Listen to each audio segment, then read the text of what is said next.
Hey guys, Emo Kitten Forever here, and today I'm actually going to be playing a new game, the Cinderella Phenomenon. From what I can tell, you guys can play it download it from Steam. It's free. But you can also play it on an Android phone. I don't think you can play it on iTunes or iPhone. So,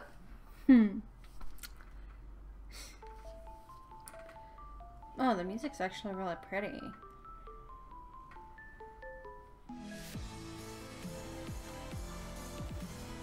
I'm just anonymous.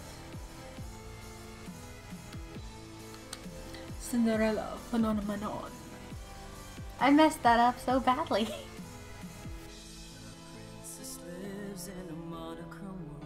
I will not be changing her name. You can change her name, but I'm just gonna leave her as Lisette. Because honestly, that rolls off the tongue. Very pretty. Oh, very lovely. Prettily. There's Waltz. First chat. Karma. Rumple. And Rod. I'm not gonna say that whole name.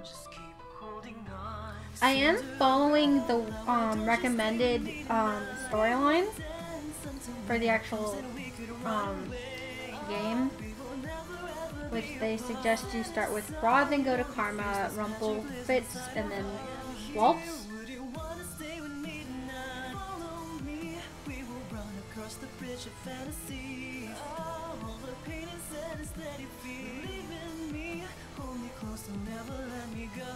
Stay with me forever. Magic lives so long as I am here.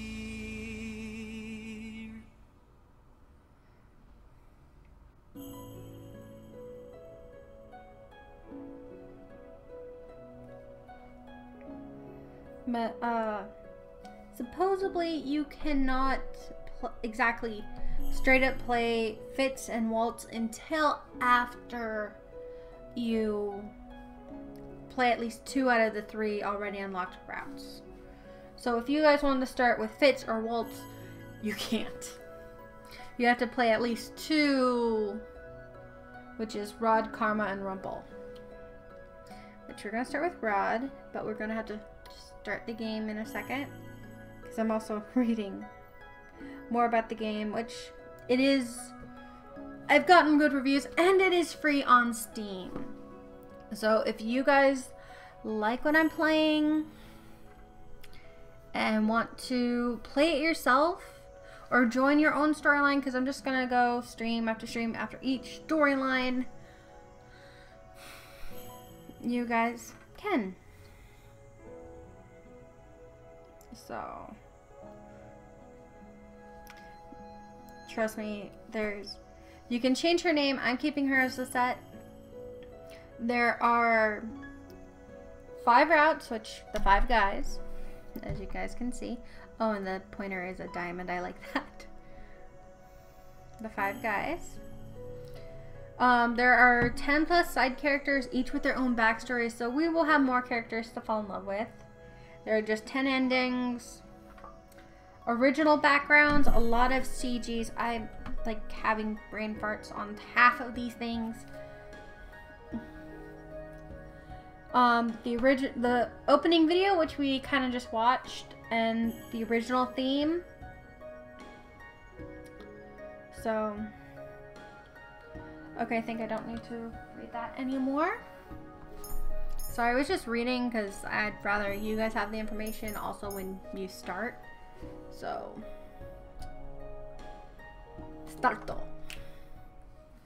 Okay, we recommend viewing the tutorial if this is your first time playing a Rimpippy visual novel. Yeah, let's just go through the tutorial.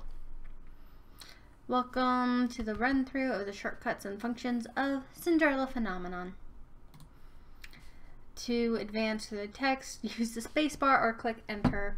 Or if you're using a phone, chances are you just have to tap your screen. If you miss a line or two while reading, you can always click the back button.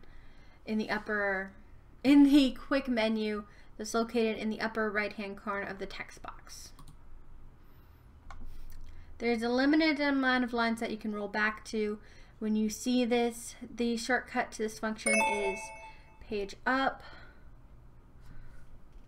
What just dinged? Oh, comic I was waiting for to come out just came out. Comes right out while you guys are right there. Oh God, I'm sorry for that. Okay, but also click it if you're on the phone. For the lines you've already seen, you can do the skip button, which toggles the activation of skip mode. I have read there are typos because this isn't an American-made game. So I will do my best to just read over them because I don't want to make fun of the company because I've heard this is a really good game. The keyboard shortcut for this function is tab or holding control. Okay. For the best experience, you can activate auto forward mode, which also can be deactivated when you advance the text manually. This text speed and time for the delay may be adjusted through settings. In-game menu, which consists of settings and save files, can simply be accessed by clicking on the glass slipper or simply pressing right click.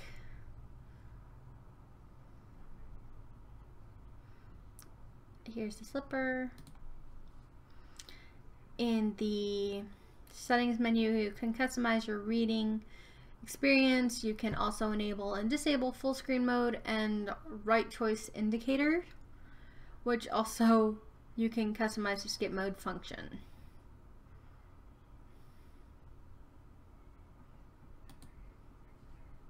Honestly, I kind of wonder. Settings menu also lets you adjust the text speed and the time auto forward mode takes before displaying the next text. Last but not least, you can also adjust the volume. I kind of came in before the stream to adjust the volume because I didn't want the music blaring to you guys. You can have up to 72 save files in the save menu. They can be loaded even while playing the story in case you need to recall an event or reconsider your choices. That concludes the tutorial. Enjoy Cinderella Phenomenon experience. So I may try and do voices. I don't know. That's one good bonus of being a VA, but I might have to. I may start coughing or whatnot because I don't know. I just woke up with a really bad sore throat. So I got my water to drink. And I don't have a cough button, so if I cough, I cough. You guys hear it. You guys hear me be dead or die. So,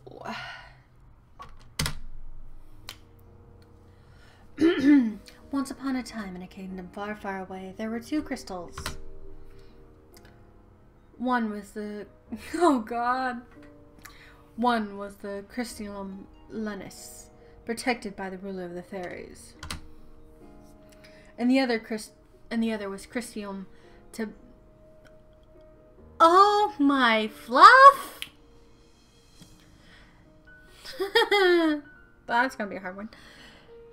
Tenebarium, which was watched over by the high leader of the witches. That kind of reminds me of being Wicked. The Lucius do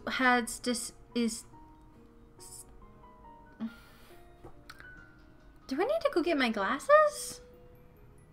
The Lucius was sustained by love, happiness, and joy.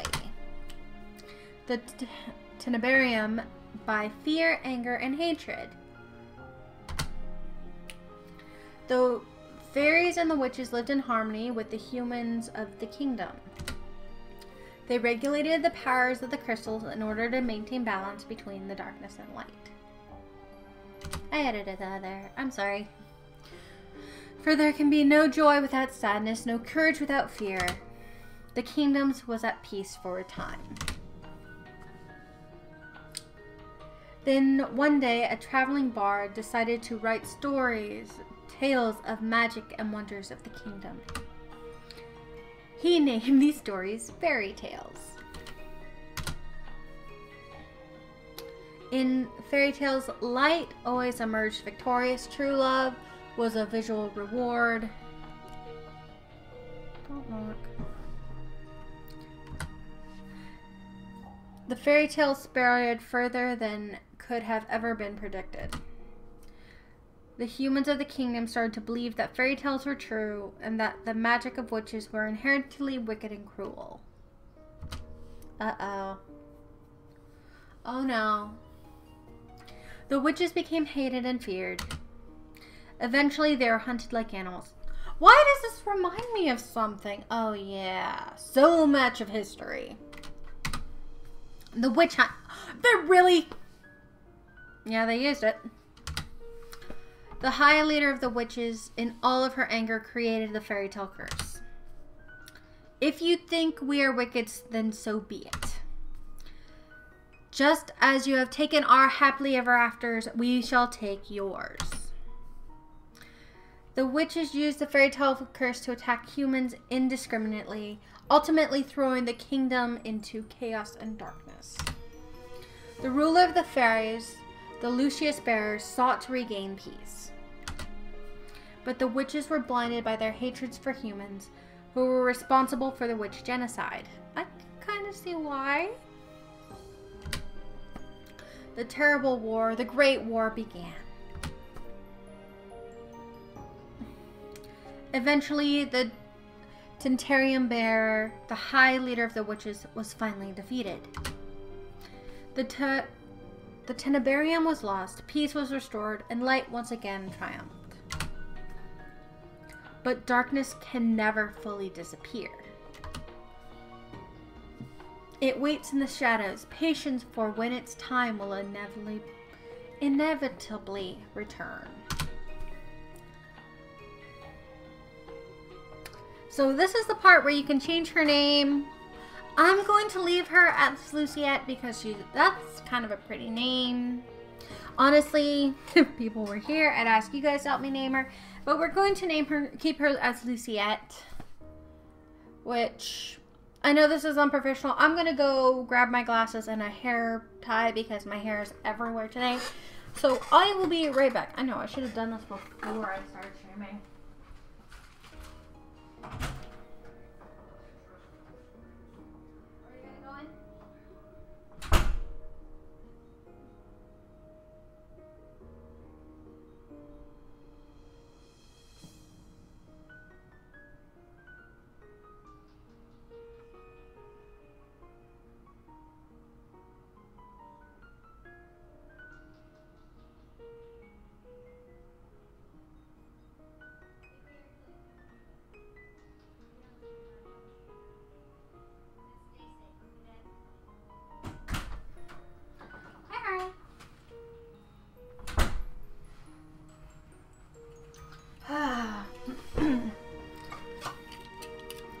So I have my glasses.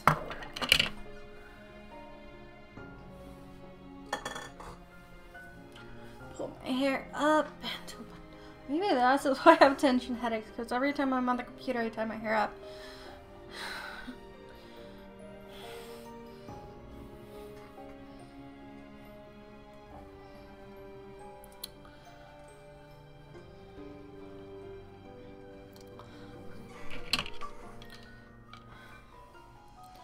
Okay, my glasses are on, so I can see better. So if I mess up words, you can blame my brain. So is actually anyone here? Nah, just one person. But yeah, let's go with the prologue. Ice Princess. Okay. My name is Luciette Relenel Barton, daughter of King Gennaro Britain III. I am the crown princess of the kingdom of Agiel. I should have Google termed half of these words, but I didn't because I'm dumb. At least that's who I used to be. But that was before yesterday, when I became the victim of the infamous fairy tale curse.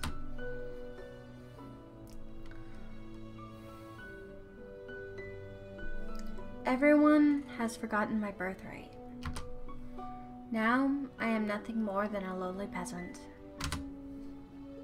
I feel like I'm stuck in a nightmare. No, this is my reality. I'm sorry if you guys keep hearing the bangs.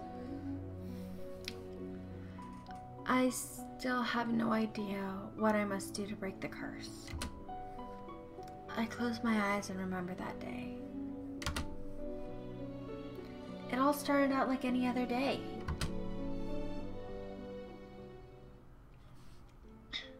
Have you heard? Another person is cursed. I'm on my way to the dining hall for breakfast when I stop and listen to the sound of hushed voices. There are two maids standing next to each other with brooms in hand. These two are slacking off again. That's terrible. What fairy tale curse was it? They said it was Pinocchio. Pinocchio? The fairy tale of the lying boy whose nose grows longer? That's awful. I know. More and more people have been getting cursed lately. You think those wicked witches are up to something again? I thought the fairy tale curses would stop after you-know-who was defeated. Wow, really? Harry Potter reference right there. You two were hired to work, not talk. We're sorry, Your Highness. As expected, as can only be expected from the likes of them. I know I'm her, but she's a bitch. Another fairy tale curse? The fairy tale curse started spreading even before the Great War began. I do not have much interest in its effects even now. After all, most humans probably deserve to be cursed. The victims are weak. Angel will be better off without the dead weight. If it were up to Mother, the cursed would have been banished from Lucielle the instant they fell prey to it. But Mother is not here anymore. And she will not come back either. Or she will not come back ever. Princess, the king and queen are waiting in the dining room. I'm on my way. The king, Ophelia, and Rod are all present in the dining hall. Someone is conspicuously missing, but I ignore their absence. Good morning, Lucette. Good morning, Your Majesty. Oh, my stepmom's actually pretty. Damn it! Thought she was supposed to be the evil stepmother. She probably will. Ophelia. Good morning, Lisette. Lisette. Ophelia. Ha ha ha, Joker. Ha ha ha. Why do I have that reference from 8 Crazy Nights when I see her name? Does anyone else remember that? Ophelia Heine.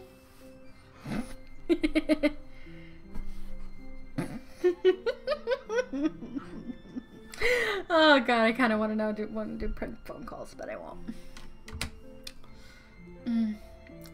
Ophelia. Oh, this is gonna butcher me. Would disappoint.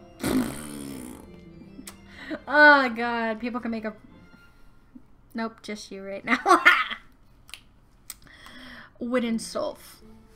It looks Russian. I don't know. But her hairstyle is pretty now. I kind of want to go do that. Every day, I wonder why my father, the king, married a lowly baker. Ah, again, like I said, this princess is acting like a bitch.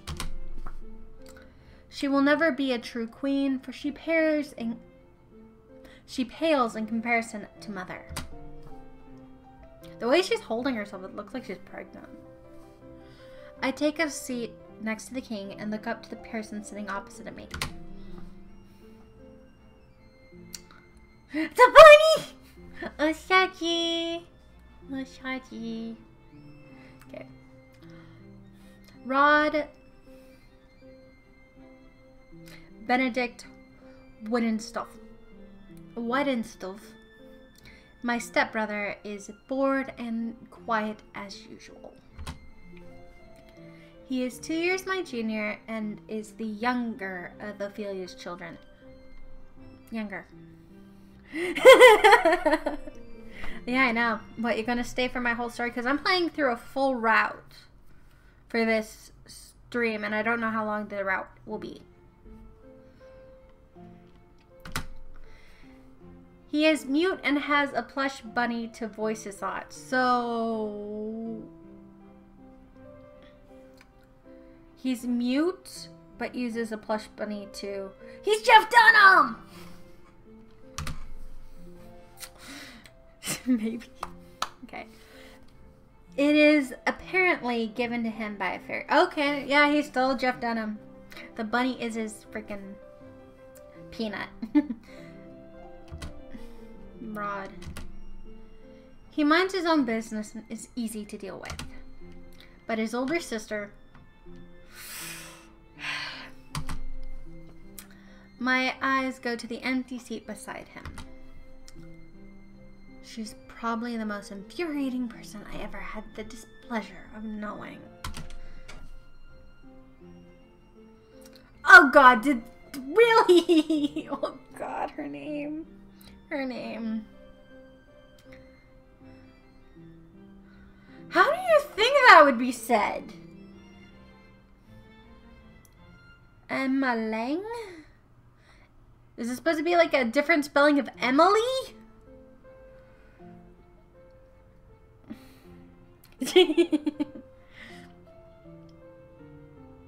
Emily. Yeah, I guess it's Emily. Champagne. Emmelang. Emmelang. I guess. We'll just call her Em. No, I miss Emily. I'm so sorry I'm late. I was reading and forgot the time. And there she is. Good morning, dear father, mother. Good morning, Rod. And good morning to you, Lisette. It's a beautiful morning, isn't it?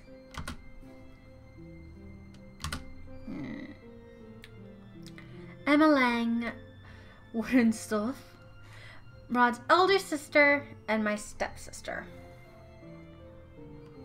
I'm going to try and read them.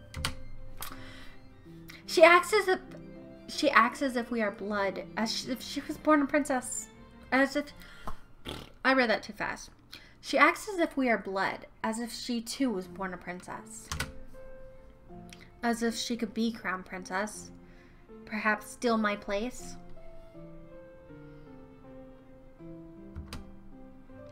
I will never let that happen.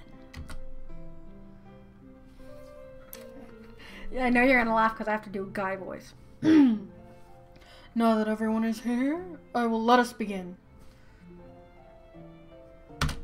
I am adding words to this. I shouldn't be. Butlers glide inside with silver trays that carefully serve us breakfast. I didn't butcher them.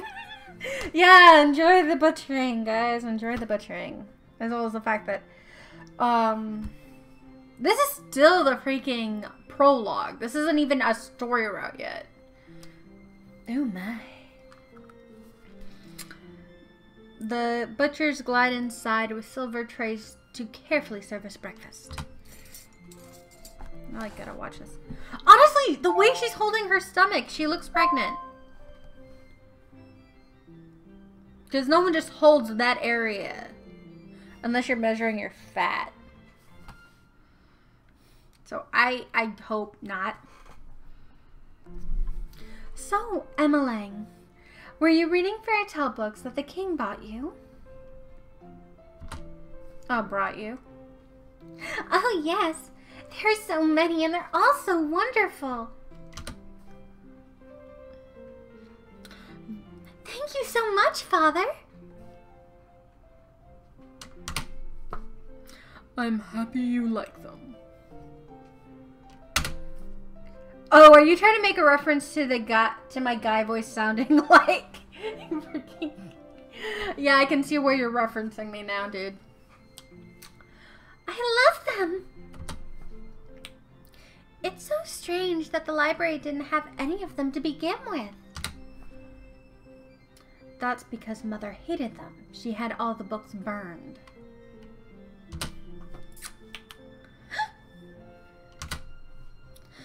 But why? They're such charming stories. Fairy tales has misled humans into believing they can do things they do not deserve. Fame, riches, love, happily ever afters. And when their wishes do not come true, bleh. I'm gonna have to start that over. Sorry, guys. Trust me, if you guys see how many times I have to when I voice act, how many bloopers I have.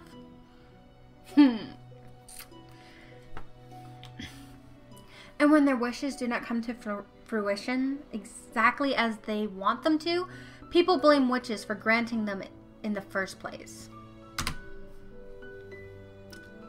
What are you implying about witches, Lucette? The atmosphere shifts, the air in the room growing heavy. I continue to eat. Perhaps witches aren't responsible for the evil in this world. Perhaps humans are the cause of their own downfall. Do you have any idea what you're talking about, child? Witches have caused nothing but pain and suffering to this kingdom. Even now, they spread the fairy tale curse on our innocent subjects. The truth is... Oh.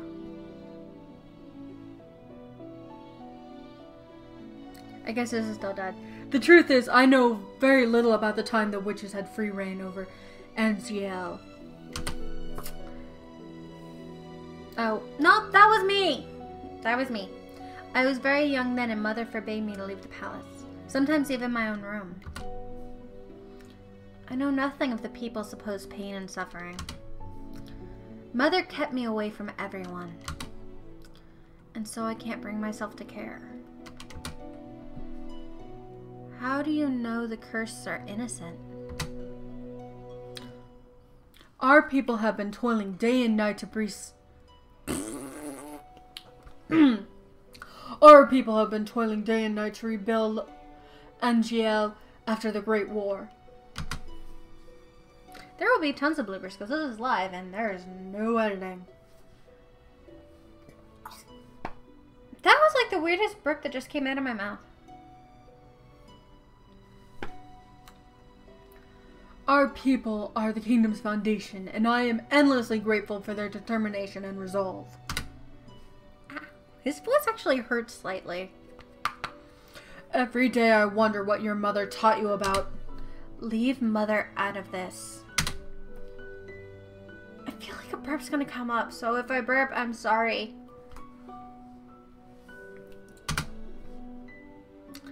Dear, please. Lucette, darling, your father didn't mean to. I am not one of your children, Ophelia. I do not need your sympathy.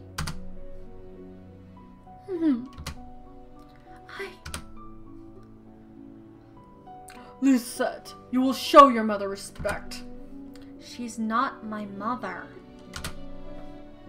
I put my fork and knife down and stand up. I'm done. Excuse me.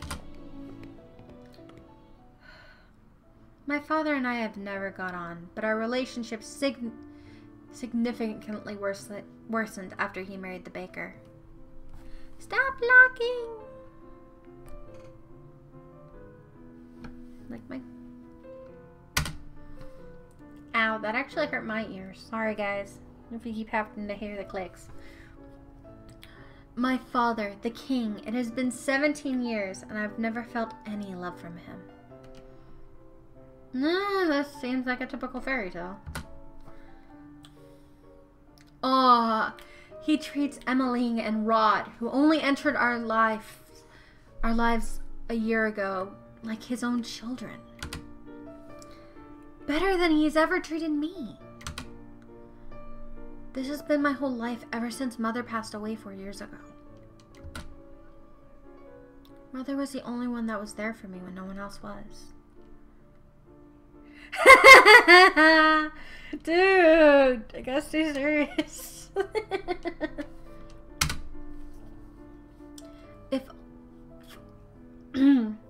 If it wasn't for the accident during the Great War, she would still be here. Oh God. Now I wish I had a guy here just to read these. Eventually I'm gonna give one dude a squeaky voice. Well, I know I'm gonna have to give the rabbit the squeaky voice. Give me a glass. Let's do some... Oh God, I almost thought I broke it. Why so serious? Okay, that actually works a bit. Why the sour face so early in the morning, princess? Did that actually sound good or no? Because if not, I will probably be using my glass to help me voice act. Oh, it's another one.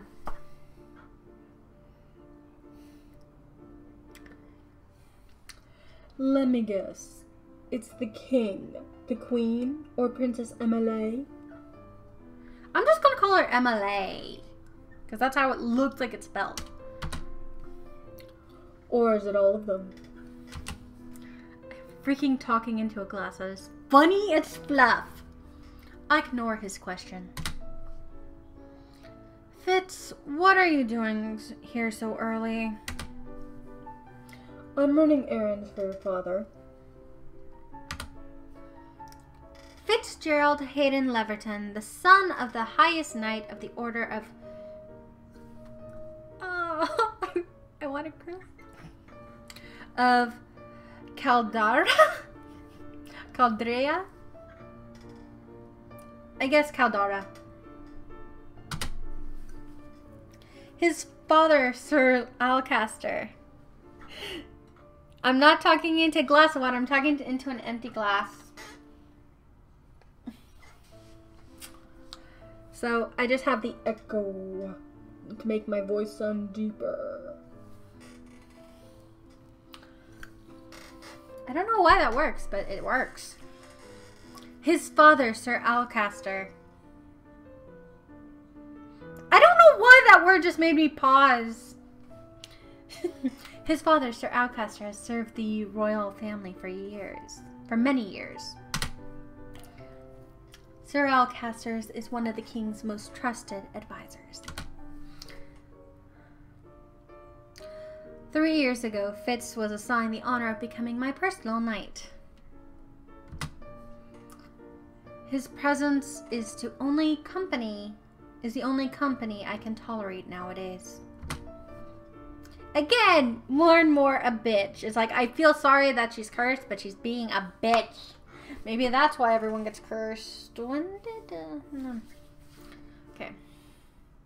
You should wait in the throne room then. Thank you. Princess? Yes?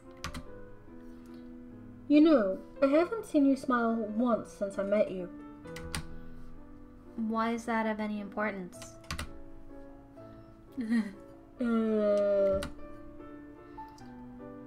Still, I hope to see you smile one day, Princess. I don't know why every time I see a ... I just think of Well, I won't take more of your time. See you at 10. 10? Don't tell me you've forgotten. Forgotten what? You're going to town today, remember? I deflate as the realization dawns upon me. It's been 2 days since the king issued the order.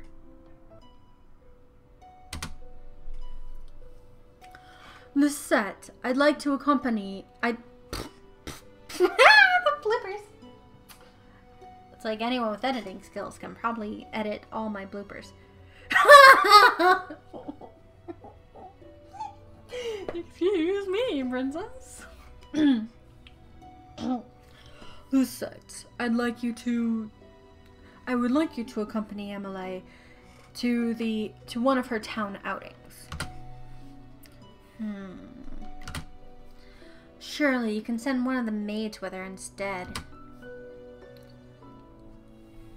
Stop locking. Don't turn down. So I can... No, I want you to stay charged.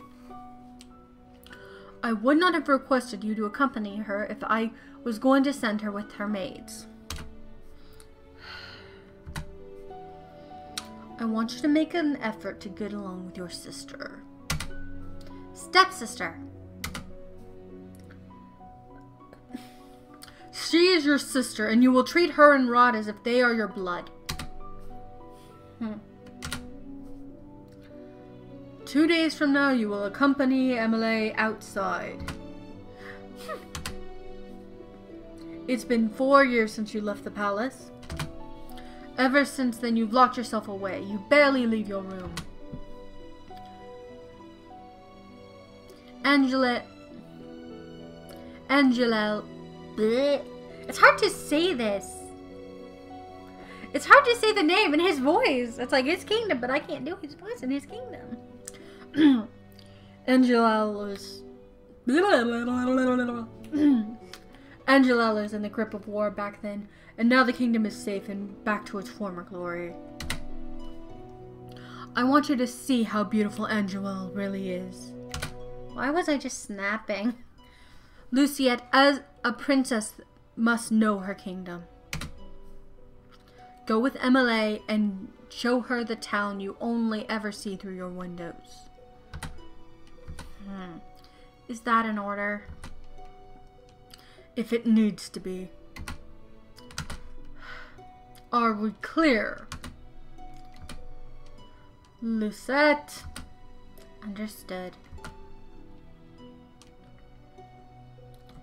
The time I left the palace was 4 years ago, when the king took me with him to check on the people after the Great War had ended.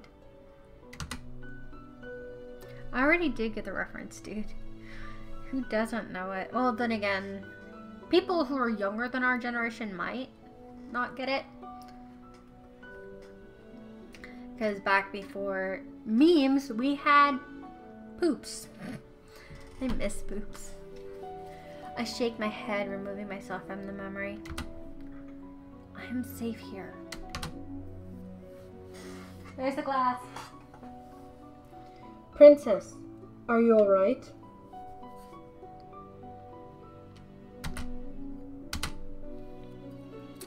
It won't be that bad. The townfolk are good people. I'm like, gotta keep scratching my nose because the glass, remember the glass keeps hitting it and it tickles. How could you be so sure? Times have changed. People change. That's precisely the problem.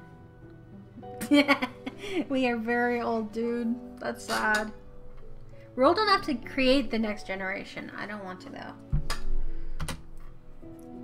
Mother never changed. Mother loved me until the end. Why am I holding my water bottle like a gun? This is why I'm glad I don't have this live stream with a webcam. Because I look stupid right now. Because I'll have moments where the glass is either in my lap, in my hand, or just somewhere random. Then again, double checking, but I don't have a cat near me. Do I have a cat in here with me? Oh, I have Harley. Belly, you want to come in?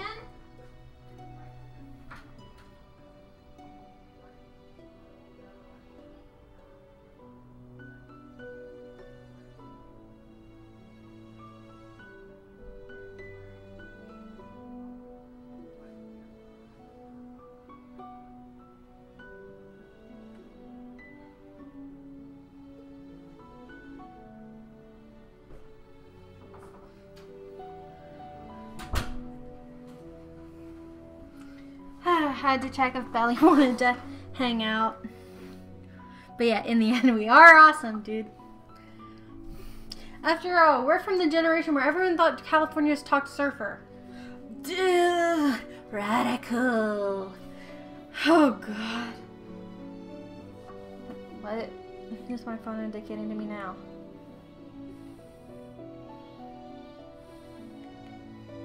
Oh, cool.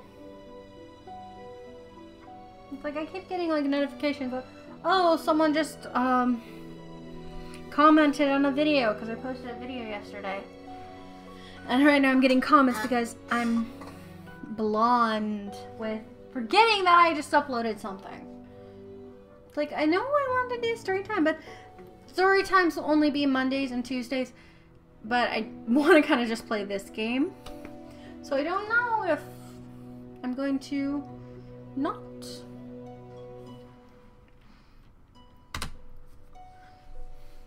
Sometimes change is for the better, princess. I think you'll see that today.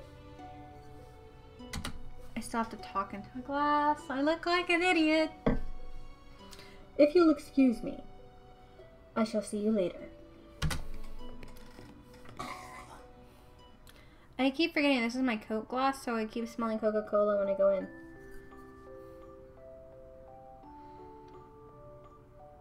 Darn, why did you come up with these names? Delora? Hey, at least it's not Darlene. Delora? Delora, do you think witches are capable of bringing back the dead? I wish you could talk to me, you and the others. My dolls are my only friends. The only ones I can trust. Yeah, I know, right? Not like she's gonna say this. Unlike humans, they will never betray me. They will never hurt me. They'll always be there for me. The moment I saw Delora, I knew she was special. She was different, so elegant and realistic. It was almost as if she was breathing. She was a gift from the king on my 17th birthday. I only started receiving dolls from him after Mother passed away. But your mom passed away 4 years ago and you have like 9 dolls on your shelf. Wait, 1, 2, 3, 4. Yeah, 9. Okay, I kind of almost want to like guess who's who because they kind of remind me of Disney princesses. It's like, okay, yeah, I can see my mouse. This looks like Belle. This looks like Tatiana. Cinderella. Back there kind of looks like Megara. And so begins the origins of a new Batman villain. Haha.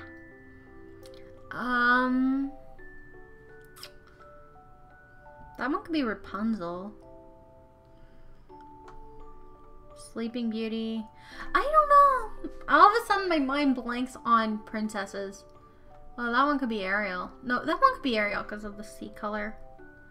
Okay, I should stop talking about dolls and get back to the story. Hide the mouse. This is full screen mode and you guys can still see like my little thing back here. And again, I think I always have to say every so often, the game is free to play on your computer, your phone. Just make sure you have the space for it. It's a little bit of everything. And it's free to play, so yay! Mother does not believe in birthday celebrations. But every year at midnight, a letter would appear under my door. It would contain instructions leading me through the palace on an adventure to a room filled of gifts, cakes, and sweets. A child's dream.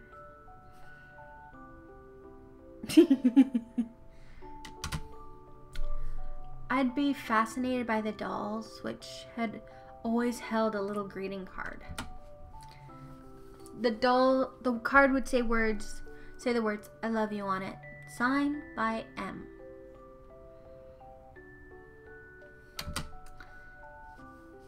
The card would tell me to keep those celebrations a special secret. But I didn't need to be told that. Mother always found a way to show me she still cared. In her own way. Sorry guys if that dings.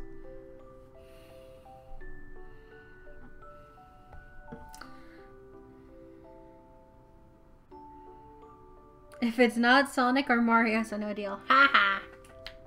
Sorry. The secret celebration stopped as soon as she had disappeared. Oh, so Mom's not dead. She just disappeared.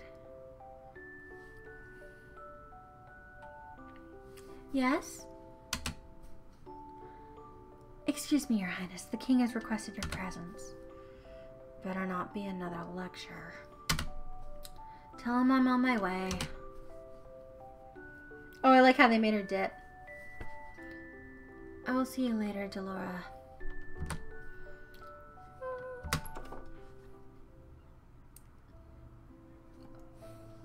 Oh. Oh, another guy. Dang it! Why did I have to pick the one thing with like 5 guys in it?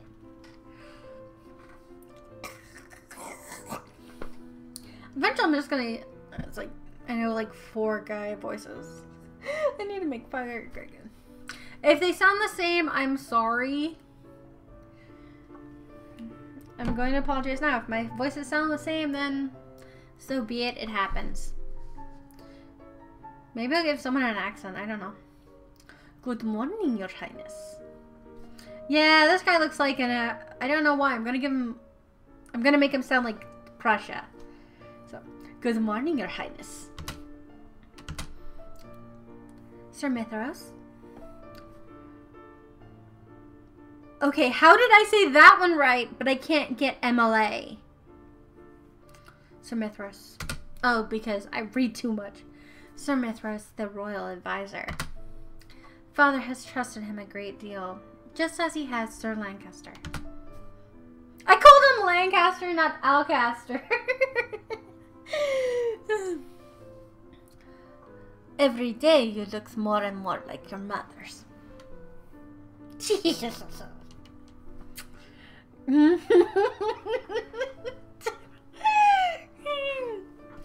I love how you will show up once this goes live, when this stream kind of gets put onto the side.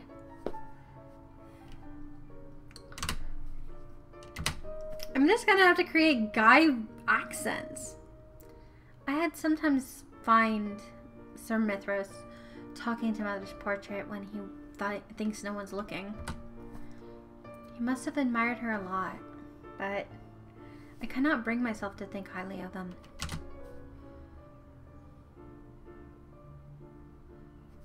I don't think this is one of the guys you get to date. I think he's just a side character. But there's something about him that puts me on edge. Oh, no, I think this guy's actually Rumpel.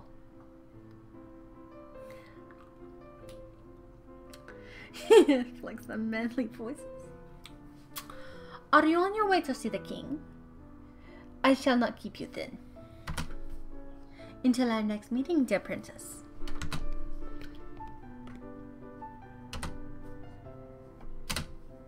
Yes, Your Majesty? Lucette, are you ready? You'll enjoy this, Lucette. I heard a toy shop has lovely dolls. Sorry. Sorry.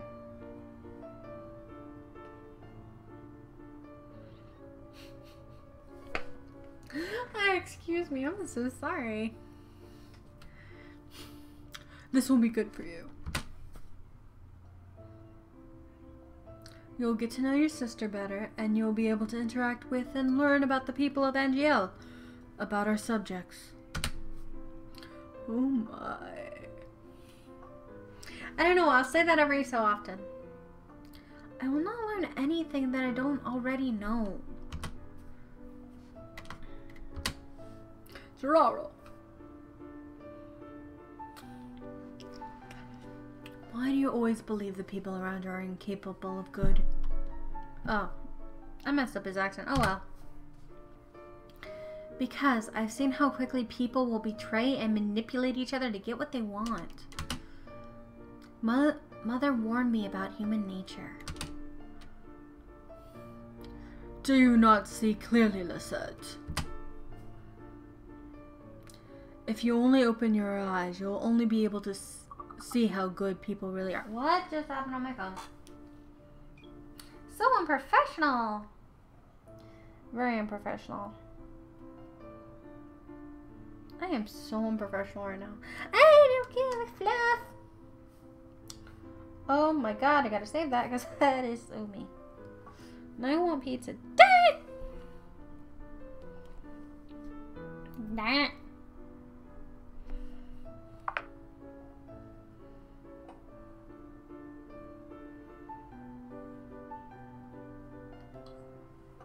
Flip this.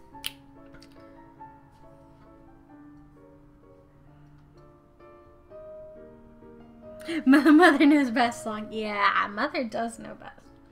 Moms are awesome that way. If you only open your eyes, if you were... It's a guy. Oh my.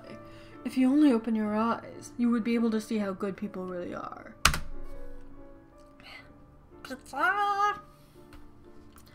I believe I'm already capable of seeing the true nature of people. After all, I have seen there's no good in you. Oh! Like I said, she's a bitch, she's a bitch, she's a big fat bitch, she's a bitch, she's a bitch. Oh god, now I just want to start singing that Cartman song. Cartman, Kyle's mom's a big fat bitch. No, this will never be monetized because of all my cussing. Lucette, Where were you when I needed you 4 years ago? Where have you been ever since? Back then, I've been overflowing with grief and pain. I had just lost Mother, my entire world. I hoped that maybe then he would have shown me love and compassion. Even just a hug to let me know someone was there. Okay, now I want to cry. And I don't have tissues. Well, don't do it, Cartman. Well, yeah, because I can't do a Cartman accent. I can't do Cartman impersonation for the life of me. I can do Kenny, but I can't do Cartman because that's my brother's territory. It had been a childish hope. It has been a childish hope. I had been left alone. I did not see him for months, had barely even heard his voice. You cannot rely on anyone but yourself. You can't trust anyone but yourself. This is what you have taught me, Your Majesty.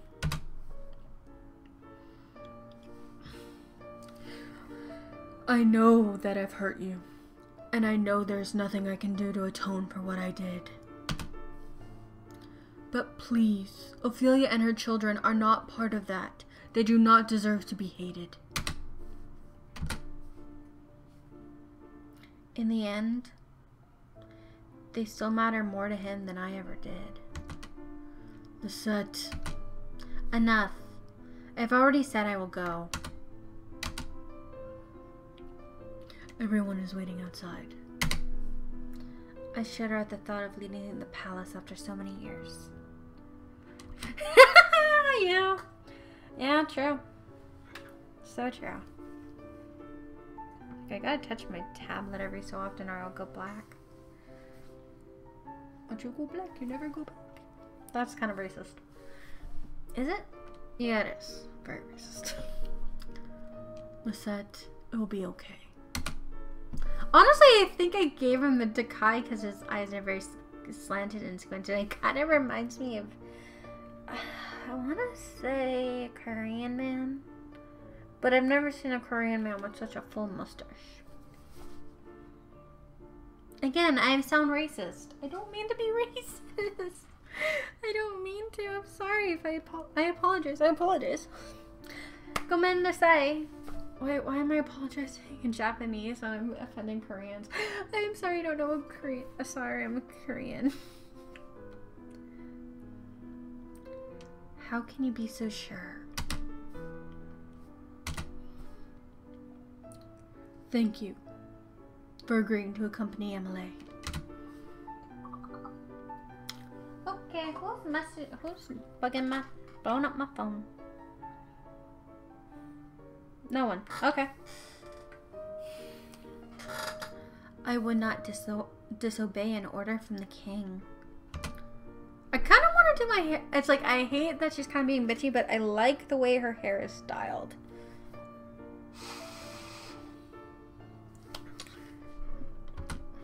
Excuse me. Okay, now I kind of want to make a cosplay costume of the Cinderella girl. Of this set. I'm gonna give her a Southern Belle. Hello? How can I help?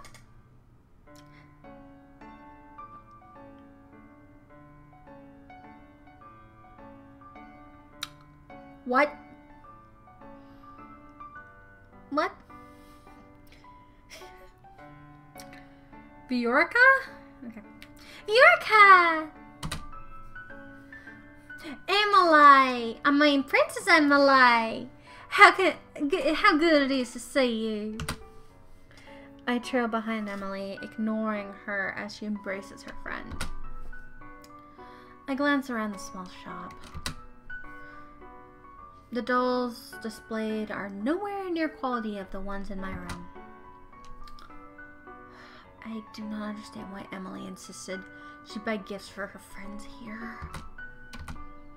I can't believe I'm outside the palace. There's no reason to be so tense, Princess. I put down the glass and I need to still use it. I would never let anything happen to you. Your only job is to relax and enjoy yourself. You're asking the impossible of me. There's no need to be so formal of it. Viorica, I'm still the same as I was. Oh, yeah. Oh, yes. Rod's come along as well. Okay, this is supposed to be the rabbit talking. So... It's been a rare victory, Viorica. And it's good to see you too, Rod. And may I introduce to Your Highness, the Crown Princess Luciette. The look on Viorica's face as she takes a step back from me is all too familiar. Fear. My apologies for being so rude, Your Highness. Good morning.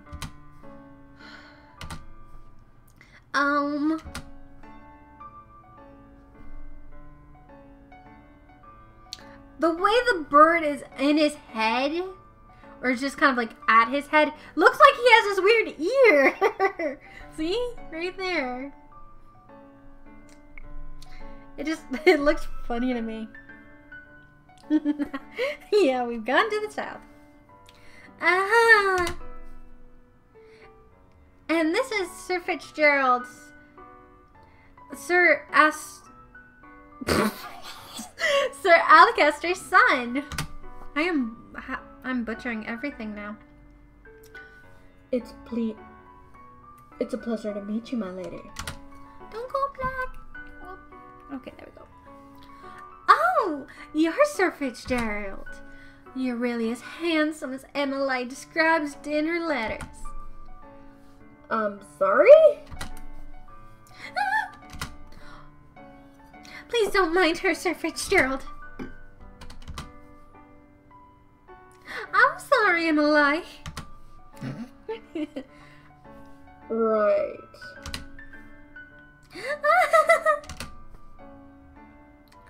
So, what brings y'all here? Or what brings y'all all the way here? Oh, I'm here to get some toys. Gifts for some new friends. Toys from here? Are you sure? Of course I am. I cross my arms. I would prefer if we finish this errand as quickly as possible. Yes, of course. I'm sorry, Your Highness. Princess. I can barely breathe in here. I just want to go back to the palace.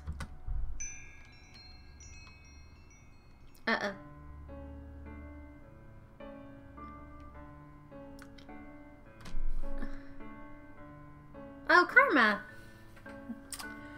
Good morning. Oh, wait. I think this is actually a dude. Good morning. Oh, yeah, that seems more unisex. Up until this point, I've always considered Mother to be the fairest beauty in the land. This lady that walks in proves me wrong. Her beauty is so mesmerizing and clearly without peer. Everyone in the shop is openly staring. Oh! You're early today, ma'am. I have some important errands to run later today. Are the items ready now? Of course. Oh, of course. Let me fetch them for you. Just one moment, Emily. Why is she smiling at me?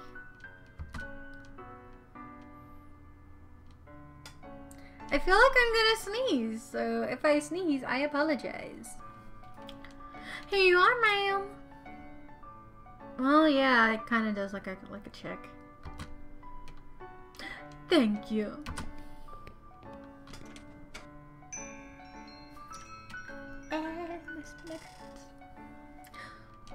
Oh, that lady was beautiful.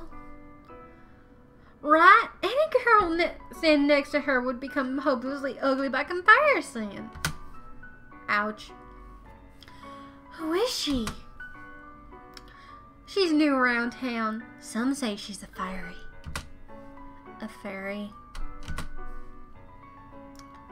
Fairies that had saved Angelique from the witches 4 years ago. Everyone considers them our saviors. And yet, fairies are still unable to stop the fairy tale curse from spreading. Here you go! Thank you so much. No, thank you, Viorca. I hope to stop by again soon. Good. I look forward to seeing y'all again. I hope to see you again soon as well, Rod.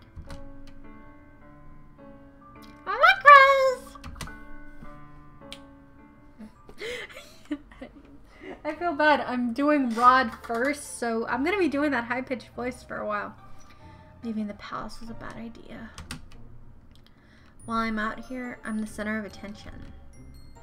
Some townsfolk point and stare at me. Most, however, just make a point of avoiding me. Like I'm the plague. There's some spiteful stares, but thankfully none as nearly as intense as they were 4 years ago. I'm sure the townfolk are only surprised to see you again after so many years. Right. Fitz and Rod lag behind us, leaving only Emily walking beside me. I cannot decide which is worse. The staring or her company. Oh, Lisette. Look! A street performer! It's been so long since I watched one. A street performance?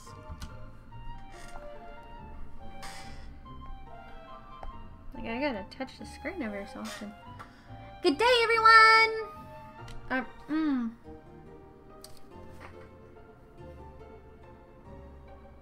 I can't do deep.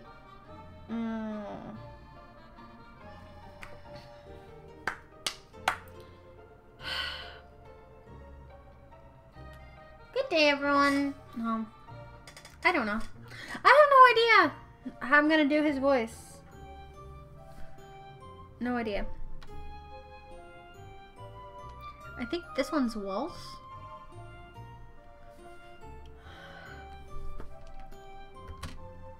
Yep, this is Waltz. My name is Waltz, and I am here to spread happiness and magic. I'm just gonna give him that voice. I don't care. Fluff. For some reason, it sounds like CL's Phantom Hive. The boy named Waltz snaps his finger and a colorful flower petals start to rain down from the sky. He is a witch. Isn't that pretty, Lisette? And are those the princesses over there? It is an honor to have your attendance. Please accept this humble gift. He snaps his finger and white lilies appear in his hand.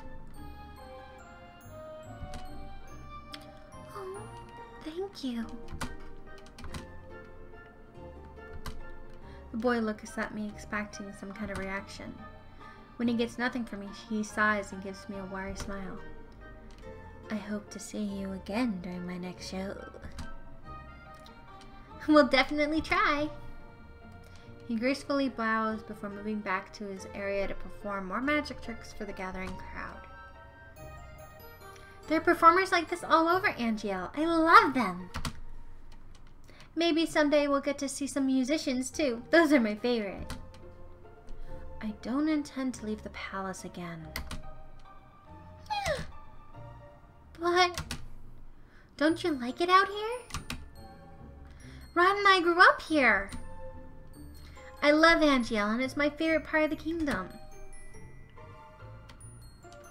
That's what he said. I wanted to share this with you, Luciette.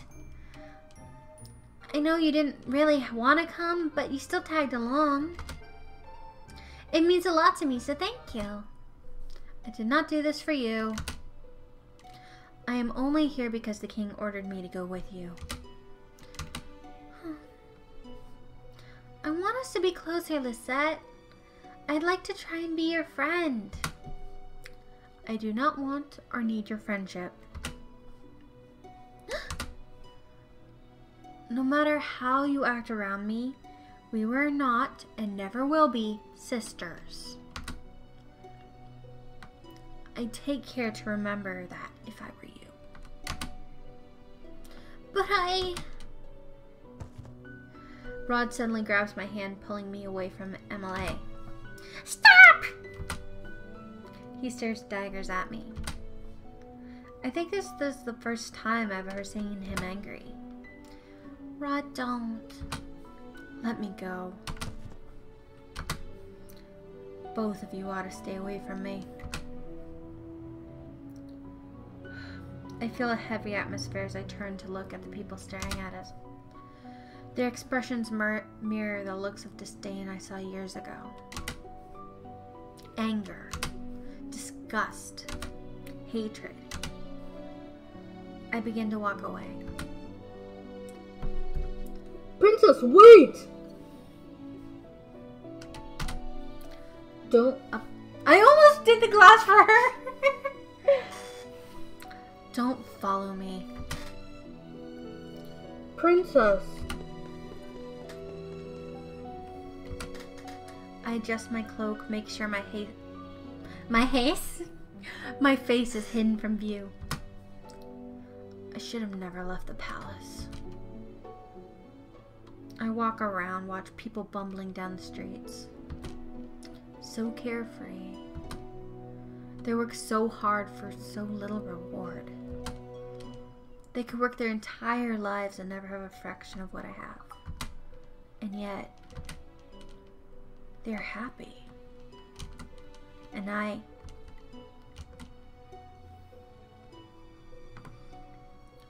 heard Anise lost her job at the palace. It's true. The crown princess made sure the poor girl was fired. I stop in my tracks as I'm at the mention of my name. Not again. Anise? Was that the name of the maid that tore Dolores' dress?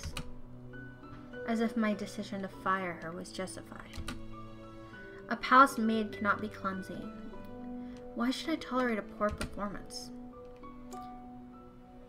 What did I do that was so wrong? I know a niece, hard-working, big-hearted, very good with medicine. Shame she lost her job so quickly. You know how hard the crown princess is to please. My friend at the palace says she doesn't even smile. Only goes around with that cold look on her face. It's probably why they call her the Ice Princess. Ice Princess? So all those times where I heard servants saying that, I've always suspected they were talking about me.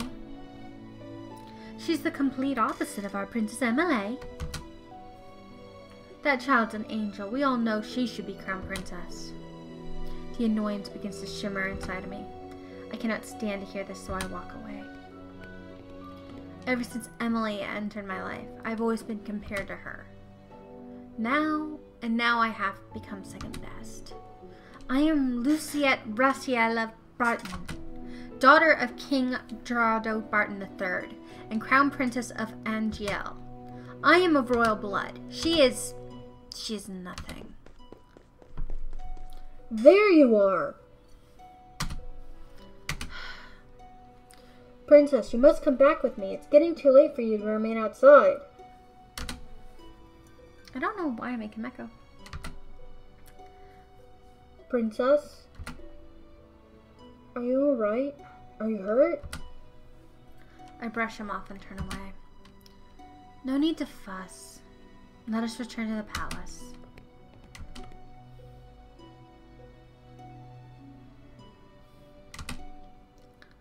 Leaving the palace was physically and mentally draining.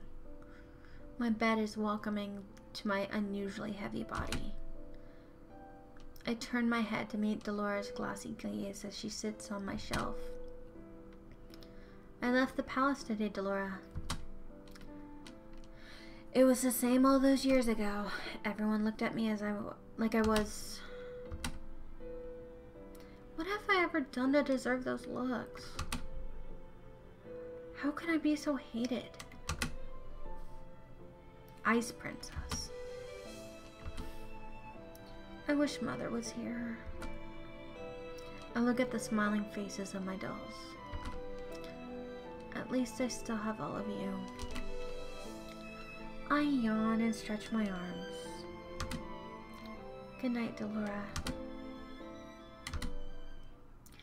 Twinkle, twinkle, little star, how I wonder what you are. Singing, but from who? Up above the world so high, like a diamond in the sky. Twinkle, twinkle, little star. I blink my eyes open to only see Delora sitting right in front of me on my bed. The moonlight spills over her delicate features. How I wonder what you are. Wasn't she on the shelf with the other dolls when I went to bed? Delora? It's almost time. Huh? I pinch my cheeks to make sure I'm not dreaming. It hurts! Only 10 minutes before the clock strikes 12. Whoa, hello! I hope you're ready, Princess. I'm sorry, I have to give her advice. I have to. What? My doll just turned human. How? Who are you? You know who I am. I've been watching you ever since the day your father gave me to you. What is happening? I don't think I've ever been so confused in my life. All the answers will come in time. Right now, I am here to give you something, princess. Oh, Dolores a witch. Darn it. Glass slipper. Is this Cinderella's very own glass slipper? It's beautiful. Too beautiful. Then the realization dawns on me. You're a witch. Smart girl. I knew you'd figure it out eventually. Now it's time to say goodbye to your precious crown. What?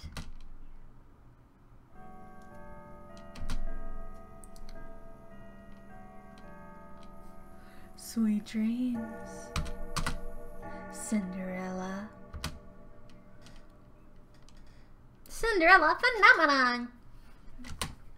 So I guess we just finished. Nope, we're almost done with the prologue, I guess.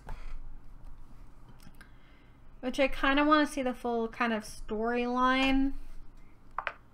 So, she got issues. Of course she's got issues.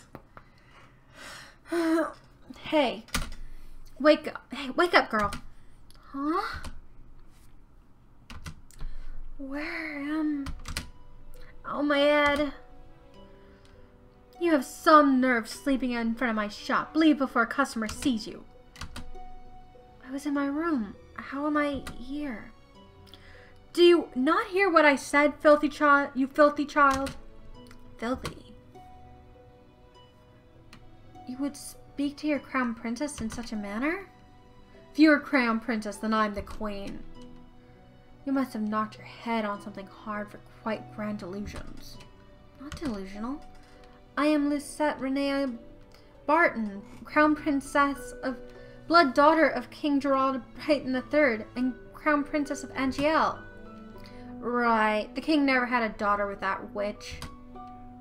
Is she referring to mother? Witch? Don't pretend to be stupid, girl. I only stare at her puzzled. Our good king only has stepchildren, Princess Emily and Prince Rod. You are most definitely neither one of them. What? Now get gone before you start spouting your crazy gibberish at my customers and scare them away. With a huff, she leaves me to my own rapid turning thoughts.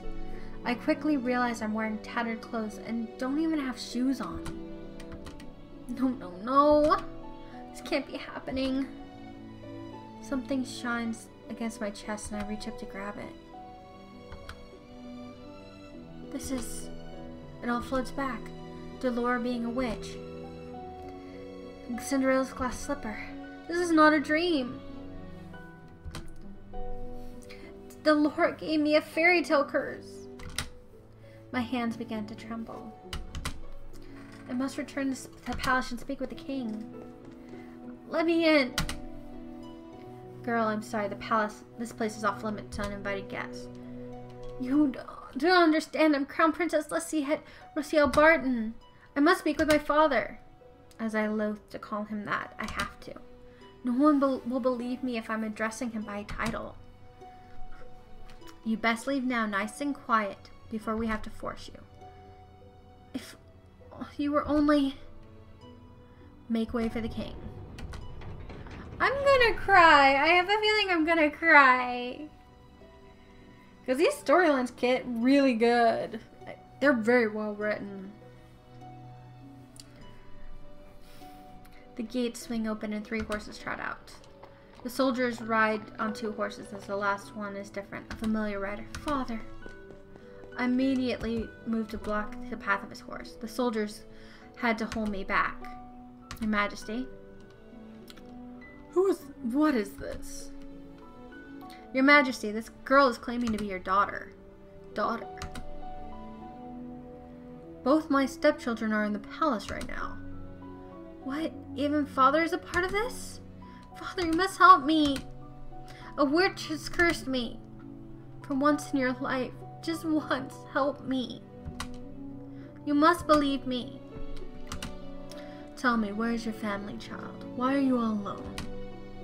He looks at me with pity in his eyes. He's looking at me more kindly as a peasant than he ever did as... Yeah, I'm crying. I'm starting to tear up. Damn it.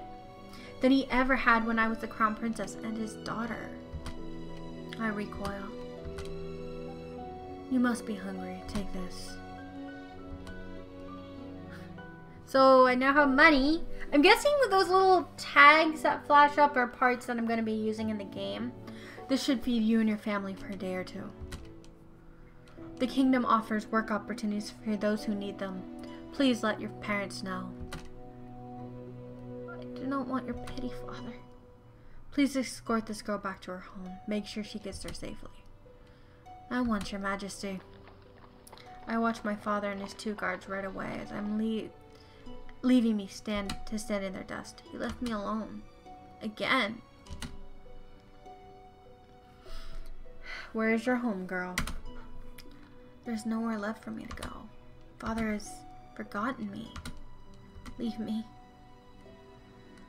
Now look here. Our orders were to leave me alone. Suit yourself. Can't say we didn't try. Don't cause any more scenes, little girl. I watch in bleary eyes as the soldiers return to the palace. How can this be happening? I smile at I stare at the small pouch in my hands. I don't know what hurts more. The fact that I've been unceremoniously paraded away from my home like I'm nothing more than a piece of garbage, or the fact that my own father does not recognize me.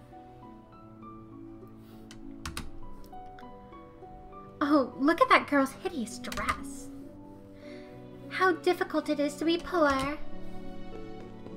I clutch my pouch closer to my chest and run into the empty alley. I huddle in a corner, trying to stay as small as possible. I squeeze my eyes shut, hoping that I will next open them and everything will be back to normal. A dream. No matter what happens, you must never leave the palace. Why? The world is cruel. People will only ever hurt you. But they always seem so nice to me. That is because you are the crown princess. They will only ever think of what they want. They will only ever think of what they can take from you. I am trying to protect you, my love.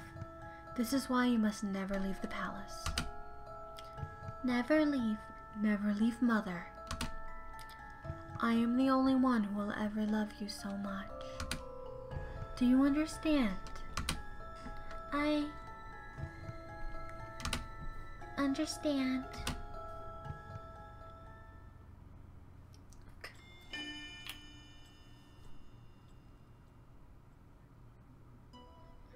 Wait, what? I guess I have to choose based off my answers. When I open my eyes, I'm still in the streets. I must have fallen asleep. But the nightmare continues. I am cold in my rags. I hold myself for warmth, willing some cold away, but fail. My feet are numb and in pain, caked in dirt from what I've gathered from walking barefoot around town. What a frightful sight! A beggar probably thought she could just luck with nobility that live around here. Look at how ragged she looks. What are you looking at? At 2 women who lack basic manners with a noble upbringing.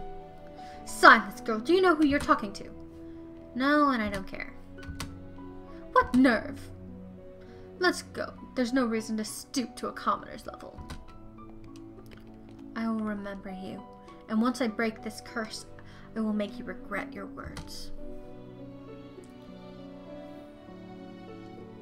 I I've become acutely aware of the fact that I haven't eaten anything for almost a day. I'm still sitting here thinking of the new mess that is my life. But moping around will not break my curse. Crying will not help either. Should I find that witch first? But how? I have no idea where she is. Delora. I swear I will make you regret doing this to me. When I find you, I'll find food first.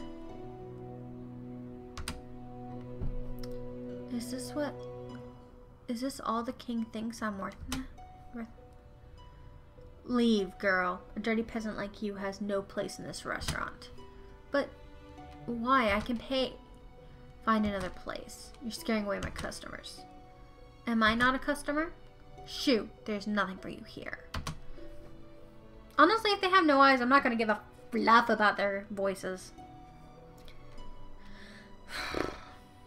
He just swatted me away like a fly. The nerve. Sensing that this will get me nowhere, I ball my hands into fists and walk away. I get the same treatment from 3 other restaurants that I try. I'm treated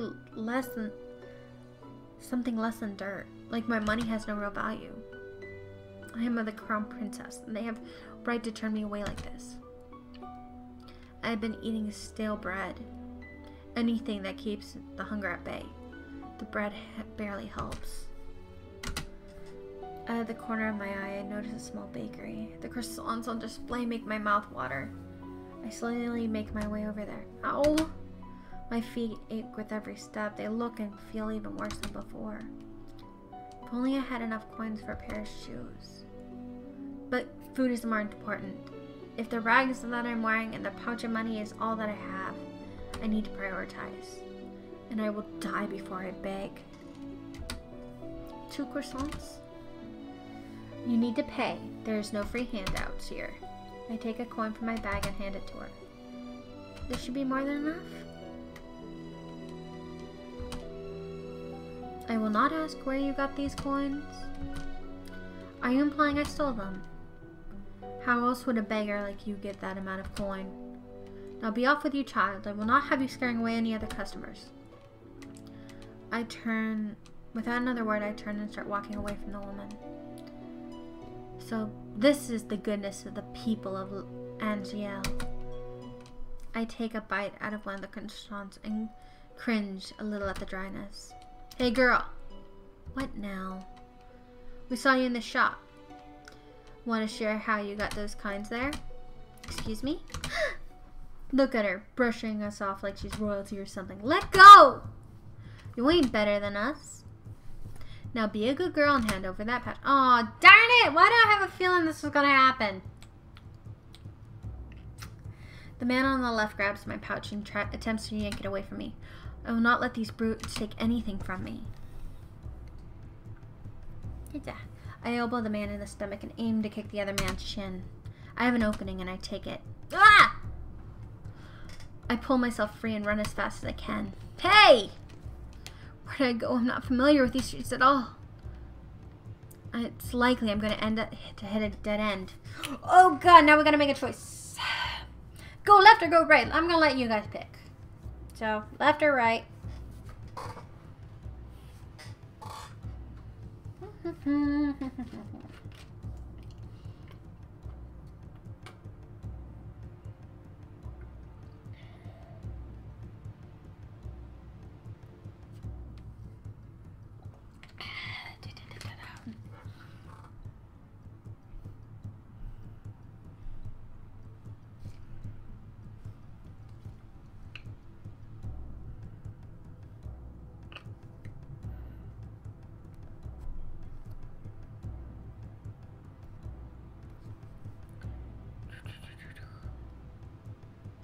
Why are you saying I'm offline? I'm online.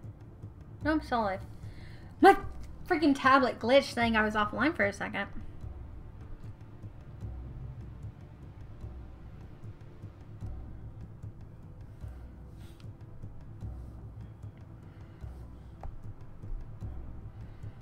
Okay, so left or right, guys? Where are we going? Left or we going right? Are we going where?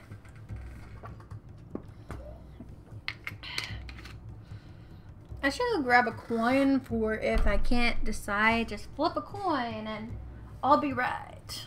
Right? Make this game by chance. Because I could look up a walkthrough, but I don't want to. Because then again, I think this game is kind of new. When did this game come out?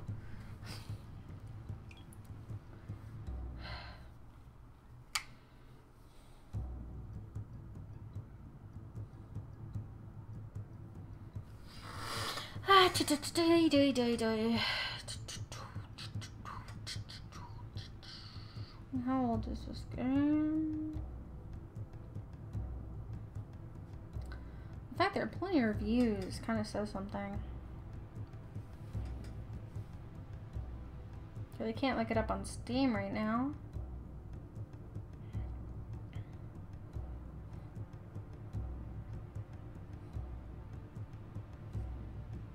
It looks like this came out last year.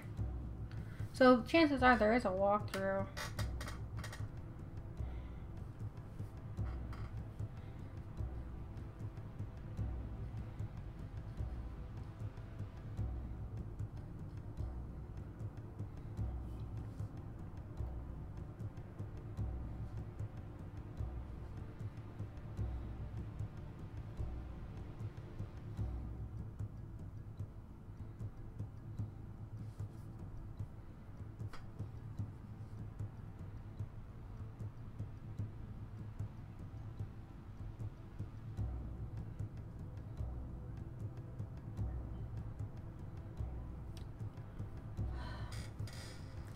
So, should I flip the coin?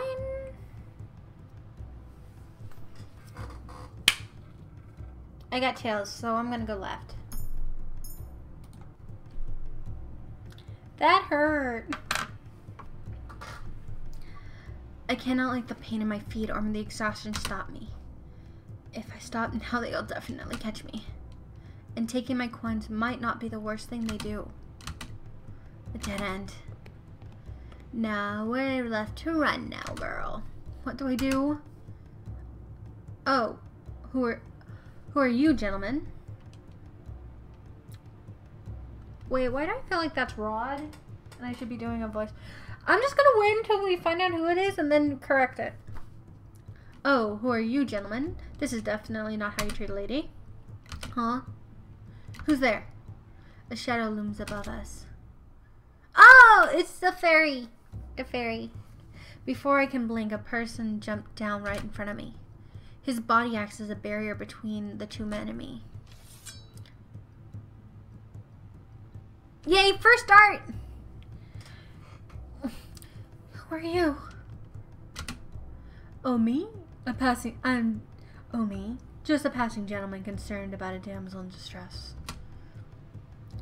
He turns to the men, his expression calm as his eyes flashing dangerously. Now I shall teach you, gentlemen, a lesson. He's got a sword! Wait, come back here, you coward! The two of us can take him! I think your friend has the right idea. I'm not the type to show mercy.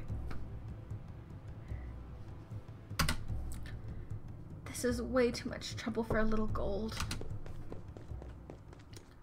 Are you alright, my lady?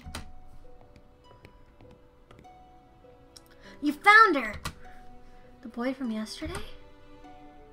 A little slow, aren't you, kid? Don't call me that. These two know each other? I don't care what's going on anymore. I feel ill. My head is pounding. My feet feel My feet feel stimulating. The longest word. My feet feel simultaneously like they were frozen and on fire. My stomach rumbles. The hunger is coming back with vengeance. My body feels light. Princess? Princess! Lady Parfait will be able to help her. You're right. We need to move now before anyone else sees us. Yeah. Yay! Yay! We made a right choice because I flipped a goddamn coin. You made the right choice. The crystal in the upper right hand will indicate if you've made the right choice to a certain love interest. They will also appear blatantly after you make a choice, so keep your eyes and ears open. I gotta go put some lotion on because my skin's feeling dry, so I'll be right back. You guys can read this. Okay, there we go.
I kind of like the music.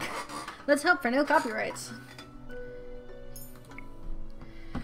Hang in there, princess. Why are you... Everything is fading. A dream? What is that in your hands, Lisette? It was hurt. I just wanted to help it, but it died. It's all my fault. It is not your fault, my love. It died because it was weak. But this is the word, Lisette. Only the strong survive. The weak get cast aside to die. You are not weak. You are strong, my crown princess. And you do not cry. Now wipe your tears. I do not want to see you cry again. Do you understand? Yes. Yes. Now get rid of that thing and wash your hands. Did you not hear me, child? Yes, Mother.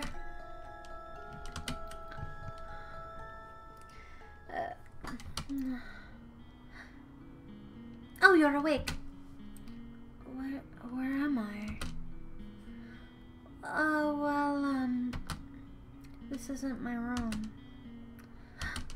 My hands fly to my chest where the little glass slipper hangs from my neck. Still here. Are you okay, miss? This girl is the maid that tore Dolores' dress. The one I fired for her clumsiness. Miss? To think I'd meet her again here like this. Leave me alone. Right, of course. Here's some stuff that I made you. It'll help the pain. Now what? Now that... Haven't thought it at all. Haven't thought at all, have you, as princess? You! Suddenly, there she is. Dolores stands before me with a snide smile, looking happy with herself. She's the cause of everything that I've been through. All the pain, the heartache, the hunger. It's all her fault. I try to stand thinking to giving the witch a piece of my mind. But as soon as my feet touch the floor, my pain shoots up through my legs. I begin falling back onto the bed. Ow! You should be more grateful to the girl you just scared away. She's been taking care of you for the past 2 days. 2 days? I've been passed out for 2 days? Suddenly I'm vibrating with anger. Remove the curse! Now! Do you think you can just command me to remove the curse in your best princess voice?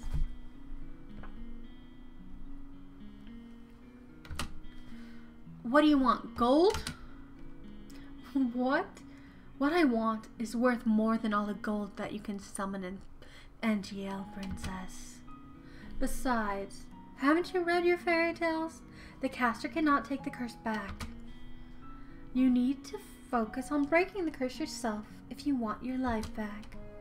Mother burned the books before I could read more than one or two of them. I did not think either involved curses. Just genies and trading away your legs for your voice for legs. Oh,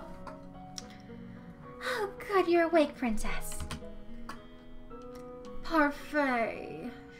Should you be up and about? Don't fuss. I'm feeling much better. Are you a witch as well?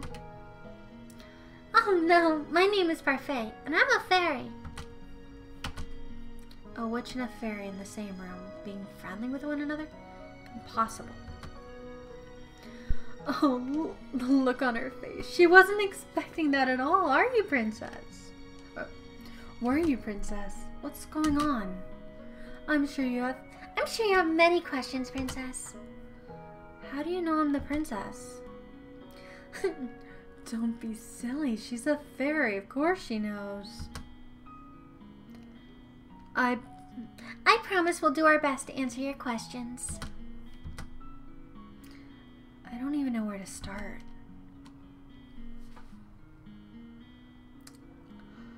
Oh, good. Oh, now I have 4, so I can't even freaking flip a coin.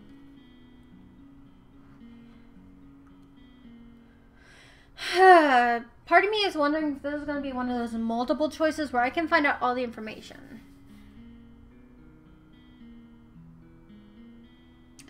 I'm going to go with number 3 first, just to see. I think you already know the answer to that one already, princess. Okay, yes, this is letting me read all of them. I'm going to wait for the why. Seriously? Seriously, you're really going to ask that? I wouldn't have asked if I knew the answer. You have such a temper on you. Very well. This one's got a simple answer. It's because you're cold-hearted, cruel, wicked princess who deserves to be punished. Delora. The curse is the only way to force you to change your horrid ways. Delora, you could have put that more nicely. I'm pretty sure I'm already being nice. Change? Why do I need to change? Are you completely unaware how heartless you are to other people? The coldness you show your stepfamily and your father.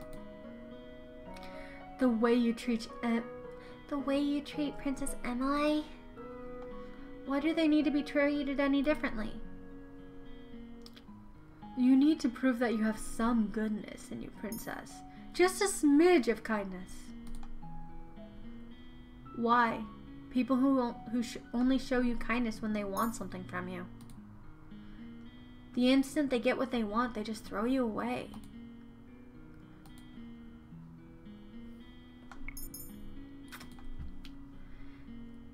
The necklace you got is one of Cinderella's glass slippers. Oh, I read that as the wrong character. To break the curse, you must get the second slipper. Complete the pair. And how do I do that? By doing 3 good deeds. By doing 3 good deeds. What? It's a very easy thing to do. At least for someone who knows how to be good.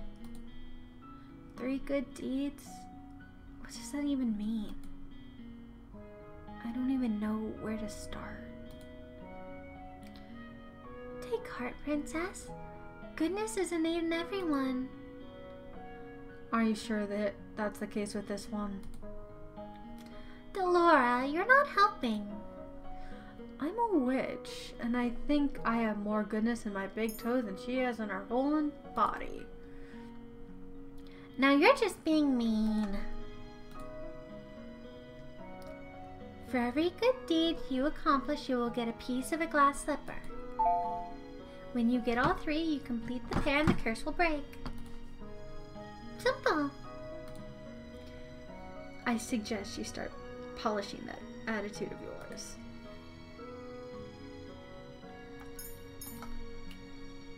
To answer that, we have to give you a bit of a history lesson. Oh, I got this. Once upon a time, in a kingdom far, far away, there were 2 crystals. Dramatics aside, there's one crystal in the kingdom called the Crystalline Lupus, or Lucas. That is powered by happiness and love. The other is the Crystalline Tenerbarium, Tenebarium, powered by fear and anger. The strongest witches is the Terrium Bearer. The strongest fairy is a Lucius Bearer. I'm like mixing it. Parfait is a Lucius Bender. I take in Parfait's frail and sickly appearance. She's the strongest fairy? The Great War greatly damaged me. My powers are a fraction of what they used to be. And with no child, I have no successor for my burden. What does a bearer do? The bearers regulate the energy of the crystals and keep the balance between darkness and light. For centuries, fairies and witches lived in harmony with humans of the kingdom. Until a certain human decided to be a pest. Who was he? I knew him as Hans Gabriel Grimm. Really? You had to mix up the 3 fairy tale creators?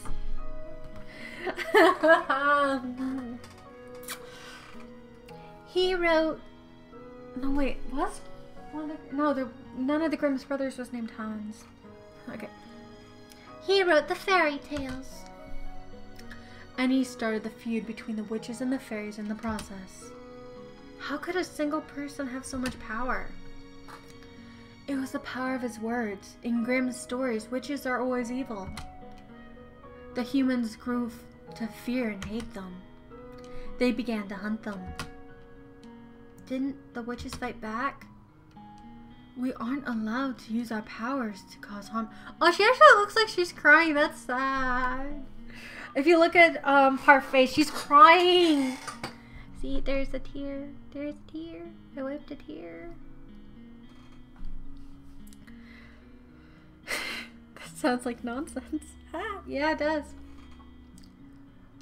We aren't allowed to use our powers to cause harm. But all that changed when this is the hardest word of the whole game, and I know I'm gonna be repeating it. Terebarium. Oh God, yay! Terebarium bearer decided revenge was more important than our promise. The witches took over the kingdom. They created the fairy tale curse to spread even more sadness and anger, to fill the human heart with negative emotions. All to fuel the power of the Terebarium. The delicate balance of harmony between crystals were broken.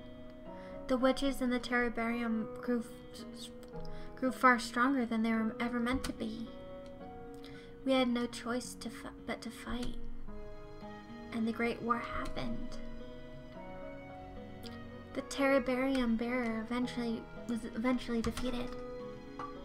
The Great War ended with the help of an unexpected ally, but many lives were lost. I have to read the word the name before I start reading. The good witches suffered horribly. We have to stay hidden in hopes of having any kind of peace. Are you trying to make me believe there are good witches? The Terebarium can poison a heart and mind into darkness. Terabarium can poison heart and mind into darkness and cruelty. The witches put themselves at risk by working with the Terabarium and maintaining harmony. Some inevitably were corrupted.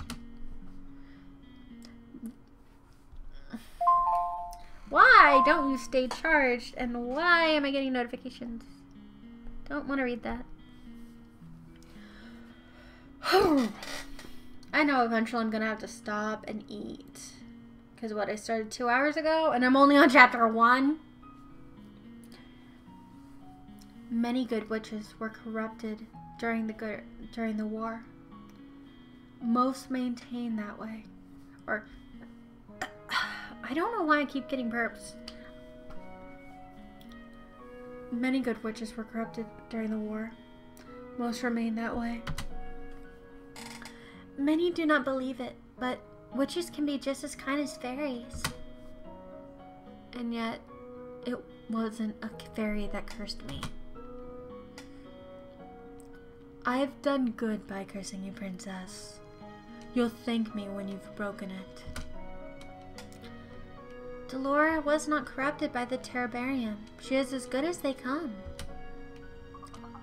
Hopefully, you'll come to see that for yourself. I doubt it. Apart from my own inherent goodness, Parfait and I are working together because we have a common goal. Which is? To restore the balance of darkness and light. 3 good deeds, and I get my life back. Easier said than done. You said Cinderella, didn't you? Didn't she have to go to a ball and find a prince? What does doing good have to do with that? Going to the ball, finding a prince? All so old-fashioned.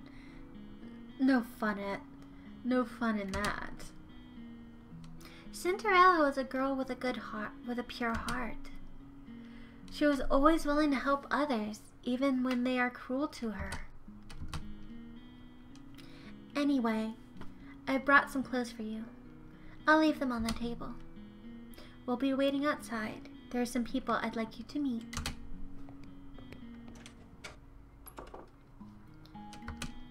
I can't believe this. I look down at my neatly bandaged feet.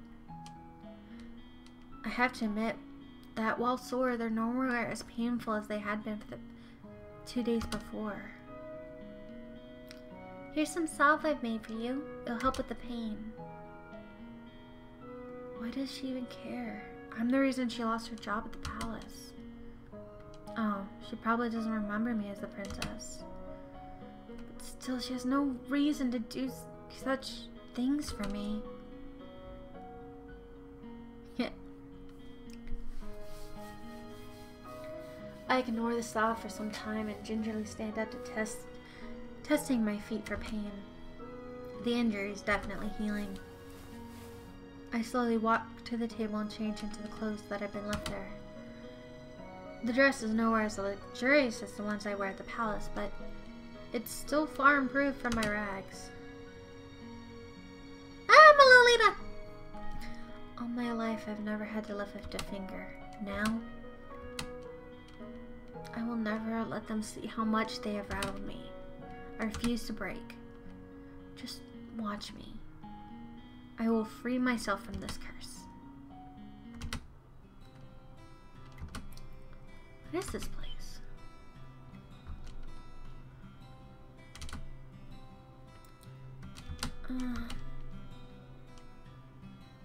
Oh, look at what we have here. The Ice Princess herself. Huh? You know who I am? I didn't think it was true. Curse for her cold-heartedness, as we expected. You remember who I am and that you still treat me like this. Well, you aren't really a princess anymore, are you? You're one of us now, girl. Everyone, please. You shouldn't be treating a newcomer like this. Princess, let me apologize. They mean no offense. I can't believe that. Not one of the people Parfait are referring to simply smirk and shrug as I meet their glances. What is this place? Welcome to the Marchin Tavern, a home for those with the fairy tale curse. You make it sound like some kind of holiday house. Oh, there's sweat marks, not tears. Darn! Don't ruin my moment, Delora. Marchin. Tavern? The Marchin was built 3 years ago, when a number of the cursed Evangel continued to rise. The goal is to gather those infected so they can help each other break their curse. Of course, I am here to provide help as necessary. Only the cursed and those allies with our cause can stay here. The evil and wicked cannot find this place. Most of the people here are cursed.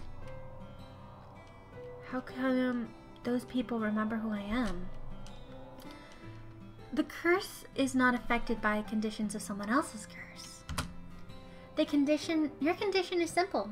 Everyone has forgotten you are the crown princess.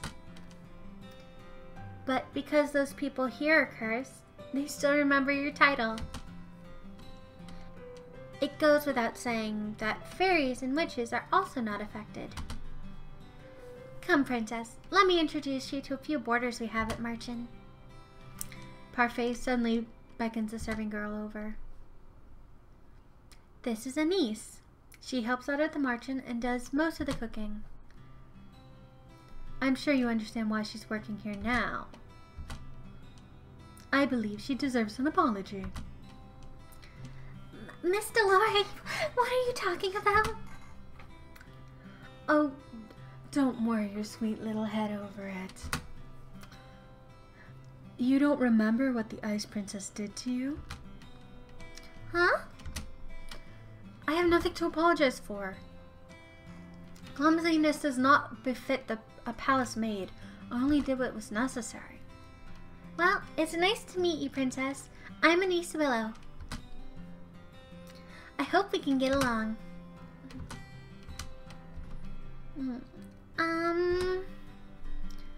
Really? Is this how you're going to start being good? I don't believe I asked for your opinion. Please, you two, no fighting. I hold my tongue as Parfait leads me to two people whose faces are incredibly familiar. But they're faces I've seen in the palace before. This is Julian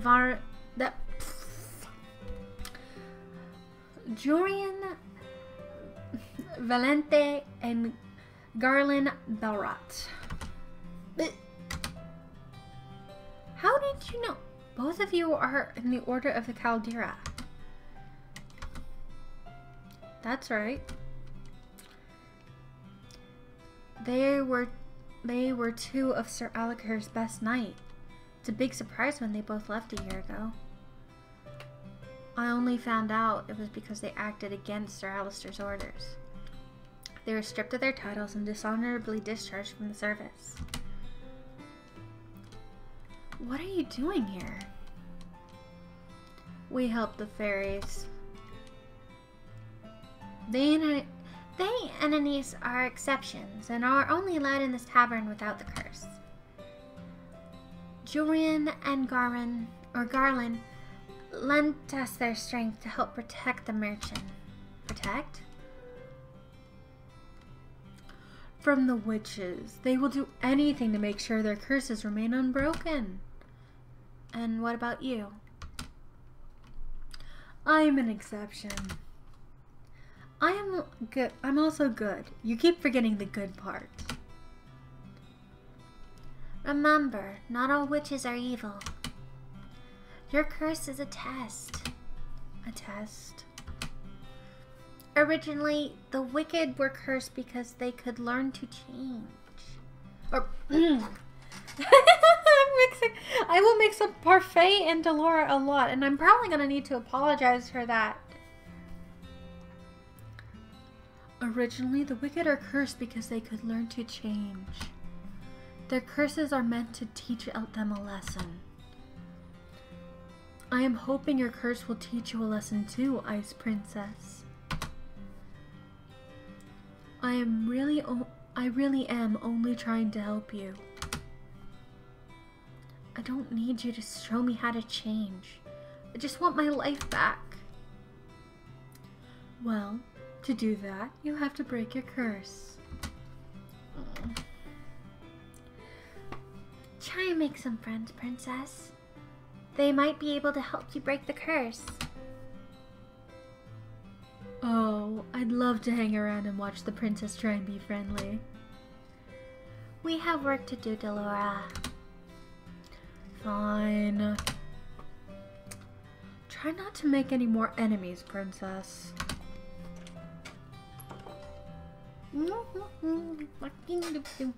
The instant Parfait and Delora leave the room, the temperature drops several degrees. Now that I'm alone, I feel the cold stares return. Disgust. Contempt. As if I am the reason they're cursed and have to take refuge in the margin in the first place. Make friends? All I've ever had are my dolls. I never needed friends. I will break this curse on my own. I was told it was rude to stare. One man suddenly stands up, anger apparent on his face. His hands clench and unclench into fists as he glares at me pointedly. Julian and Garland place themselves in front of me, shielding me from the man. You know the rules. What happened in the past stays in the past. And no one is allowed to harm anyone else in the margin. If you cannot comply, you are no longer welcome here. No matter. The Ice Princess will get what's coming to her. He threw one last glare my way before sitting down again. Break the rules and you'll get what's coming to you. It goes for everyone here. Julian's tone was cold and firm. There is no doubt she means what she says. These are the great knights in the Order of Caldera. The mention begins to settle down and everyone eventually goes back to their conversation and meals. I walk to an empty table, realizing that I'm being deliberately ignored. I am become immersed in my thoughts as I sit down. One thought, however, comes back to me immediately. They hate me. They hate me somehow, since I've only ever left the palace twice in my life. How did this happen? The only people who treated me with any respect is Anise, Julian, and Garland. Is it because they cannot remember who I am? Maybe being the margin isn't such a good idea. I doubt anyone here wants to help me break my curse. They'd probably rather see me suffer under its weight. 3 good deeds. How am I supposed to complete 3 when I do not know if I can even accomplish 1? May I join you? I look up and stare at the beautiful lady from the toy shop. Her beauty still manages to take my breath away. What is she doing here? You're at the toy shop. Ah, yes. I was there picking up some items for a friend. I'm humbled you still remember me. Let me introduce myself. I am Miss Karma. Okay, she's a girl. Miss Karma. Your name is Karma? A suitable name for someone as beautiful as me, no? Karma, your narcissism will just scare the princess away. Oh! You are that magician boy. Boy? How inappropriate. Boy. Call me that one more time and I'll ruin that pretty little face of yours. How could you? Why would you hit a lady? How savage. Anyway, I'm Waltz Cresswell. I come from the Neverland curse. How about you, princess? What's your fairy tale curse? Does everyone share what their curse is? We talk about it freely in the mention. It's the point of helping each other break our curses after all. How hard can it be if we find our keep our fairy tales quiet? Nope. I missed a whole chat. He pauses and narrows his eyes slightly. Well, some people keep their fairy tales a secret. He eyes calmly, briefly, and cocking an eyebrow. The smile never leaves Karma's face. Has anyone managed to break their curse? I've been told a few have. A few? That's not very reassuring. Well, at least curses can be broken. I can't particularly say that assures me either.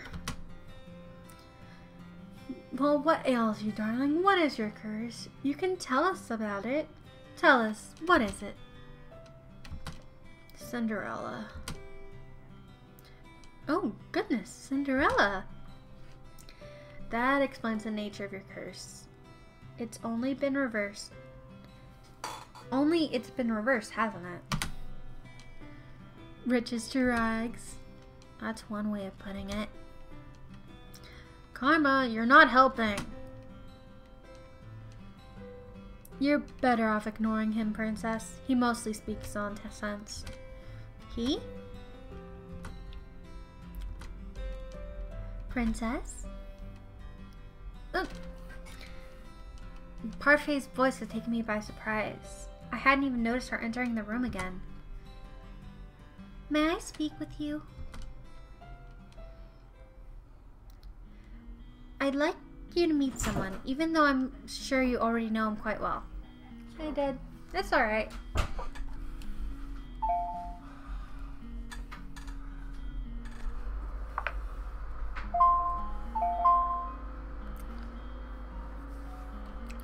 You should go take a break and eat. I don't know. Let's finish this chapter and then I'll go eat. I'll go find something and Ooh. Oh, my glasses are getting dirty. Well, I'd like you to meet someone even though I'm sure you know him fairly well. Oh god, I gotta do the high-pitched voice. Well, it's just one line. You just have to erase that and redo it. I can't do that. This is unedited. Literally, people just heard your voice, stay dead. Rod? I said to stop it, Sarah. To stop what? Stop your broadcasting so I can go to the bathroom. You didn't say stop. So you really are cursed.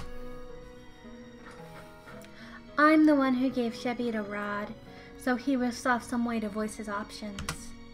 Shebby? Shebby is short for Sebastian. Isn't that cute? Oh! I've been giving this poor guy a high-pitched voice and...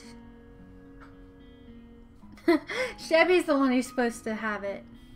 It's nice to meet you, princess. So I've been giving this poor guy this really high-pitched voice. I feel bad. Shebby's voice changes as it greets me.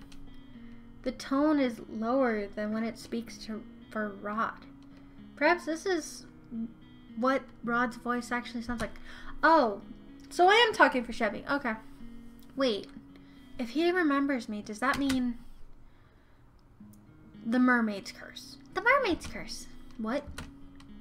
That's my curse. Rod has been mute all this time because he's cursed. Does anyone else know?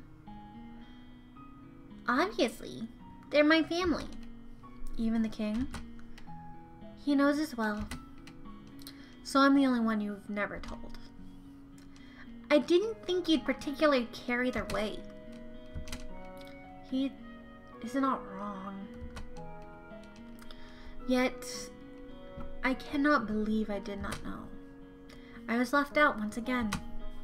There are times I read this stuff and I want to cry. What are you doing here? I have been trying to help Rod with his curse. That is why he comes to the mansion from time to time. But I don't ever want... Anyway, I only come here today just to confirm that you're truly cursed. I wanted to see it for my own eyes. It was a big surprise when I woke up one day and you weren't in the palace. It was a bigger surprise when I found out no one remembered you.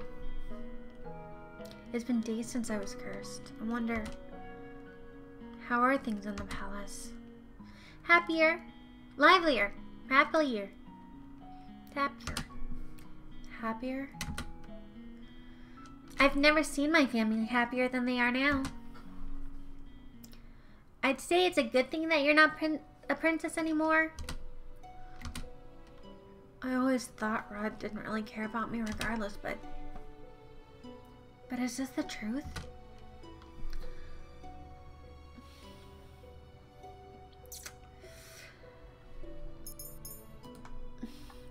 You hate me. You have no right starting to start acting like the victim now. Not when you treat my family with such disrespect. The only reason I didn't say anything before is because Emily didn't want me to. I'm happier now. I'm happier too. Now that you're gone, I don't have to pretend to like you anymore. I'm gonna return to the palace now. I'm gone, and they're all happier? Your very existence has been erased from in the palace. They've never known you. It does not mean they are happy without you. Whew!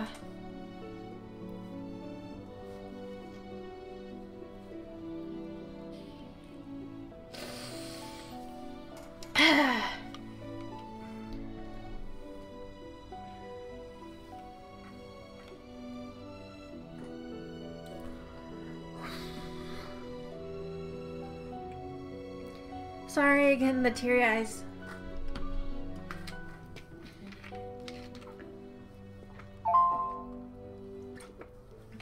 Then it could have been the fact that my dad doesn't know how live streams work.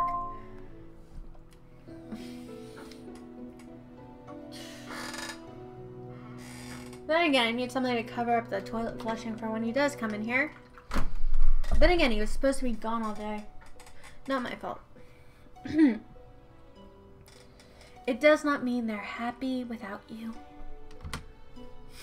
Even the king.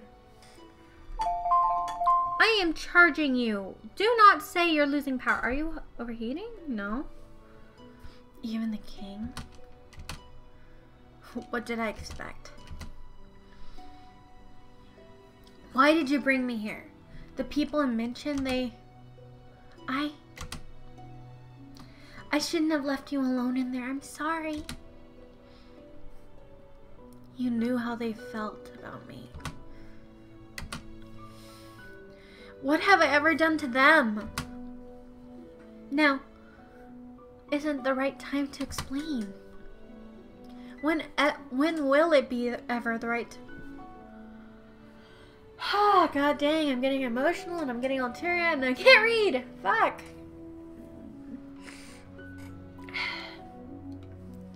When will it ever be the right time? So many things have already happened to you. I need you to be patient, Lisette.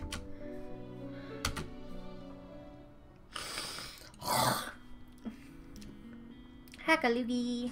I know, the sad music isn't helping my tears. Has the prince already left? Yes, he has. Princess, we'll talk about this later. For now, you must focus on breaking your curse. Did I miss something? No. Right. Maybe the fairy is right. I don't think I'm ready to find out how I made so many people hate me. Well, Parfait, I think it's time we get down to business. What shall we do with her? What are you talking about now? You, of course. You got nowhere to go, right? She's right. I think back to the days I spent on the street and shiver. I will do anything as long as I don't have to go back there, right? The princess can stay at the margin with me and the rest of my boarders. I almost forgot what hope felt like. But you'll have to work in exchange for the room. I celebrated too soon. What?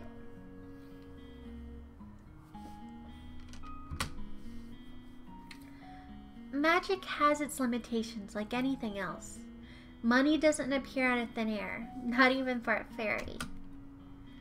The mansion doesn't attract many customers, since only the cursed and a few others can enter. I sell my potions here and there, but I still have several hungry mouths to feed, and my funds are tight. I thought fairies lived in luxury. Parfait, are you broke?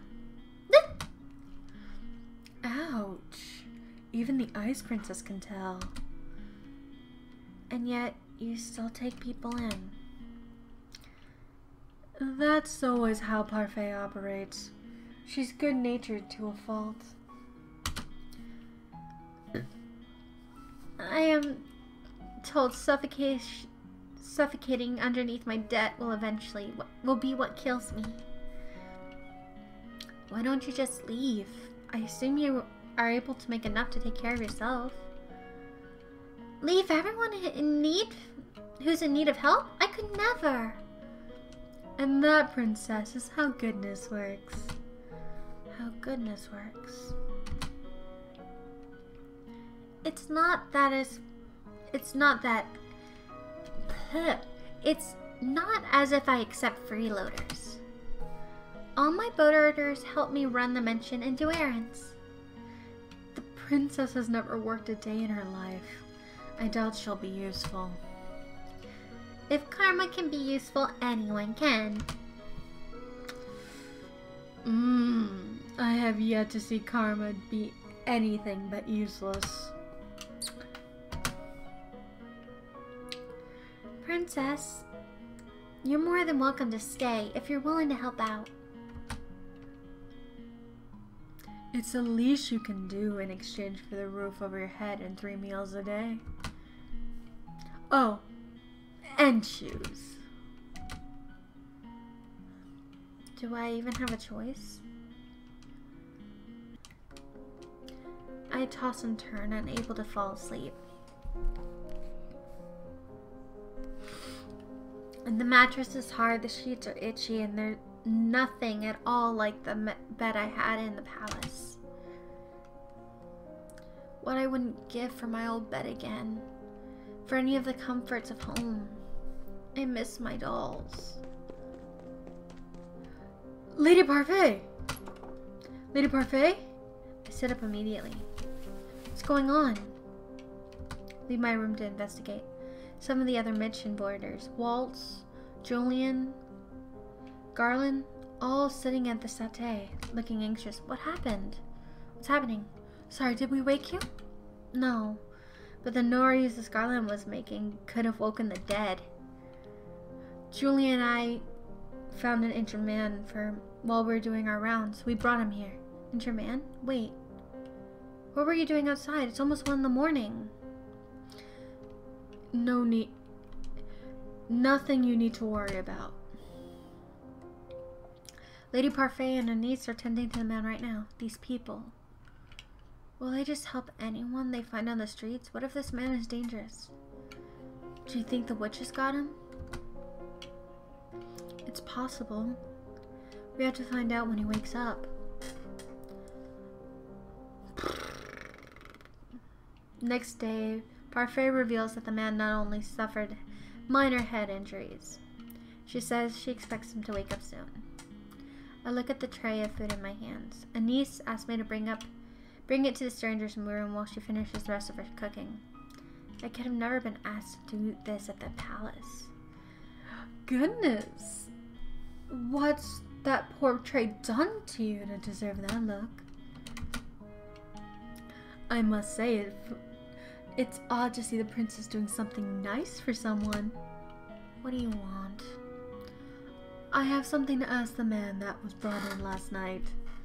Saying that you're being good enough to deliver breakfast, I thought I'd tag along with you. If you're going, just bring this tray up yourself. You are not in any position to delegate your duties to me, Miss Lucette. Come on, our guest must be famished. Seeing no way out, I followed Deloria to the spare room where the man had been put in. Come in. Oh, this is Rumple. I thought that the man would have been old, but to my surprise, he looks young. He looks like he's in his early 20s. He seems to be lost in reverie as he stares at a small notebook. Good morning. It's good to see you're awake and breathing. The man looks up as she speaks. The instant he sees us, his eyes widen. Why is he staring at us like that? Am I dead? What? I'm in heaven, or maybe you two are angels that have fallen out of it?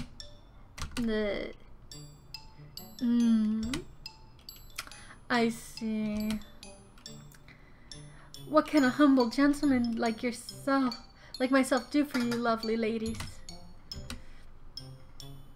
Oh, you could join me on this bed. It's very comfortable and there's plenty of room for both of you. I'll follow your lead on this one, Princess. Princess? Oh, of course, such a beautiful lady could only have been a princess. Look at the noble way you hold the tray. What to do, what to do, what to do. What to do, what to do, what to do.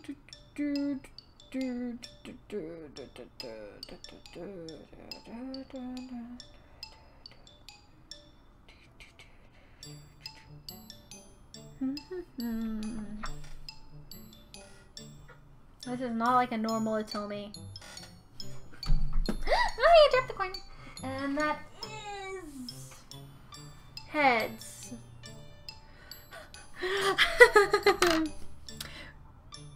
I'm just gonna stay silent. I'm not gonna be mean. Ah! I can't get comfy now.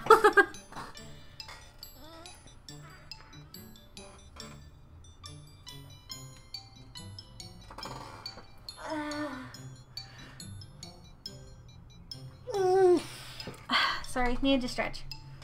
You stop. As your wish is my command and my fate, my sweet princess.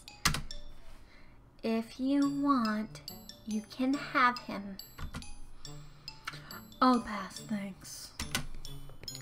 Oh, he's awake! Another lovely lady has entered my chambers.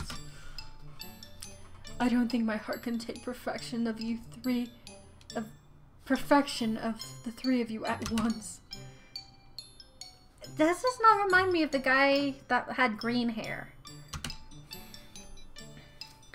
I think I know how this Casanova here got those head injuries.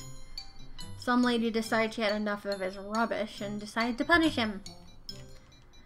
Tell her patience. He may not have been in the right state of mind right now. He did take some injuries to the head after all. The man finally stops to look just at me. He narrows his eyes and stares so hard I almost wanted to slap him. What? You're familiar. Honestly, I think this Rumple is actually that one guy. You're familiar. Stop that. But no, it's impossible. Aren't you the crown princess? What are you doing here? Yeah, it is him. So change it to the ziz. If he knows, then he's... Well, he definitely is not a witch or a fairy, which means only one thing if he recognizes the Ice Princess. What is your name, good sir?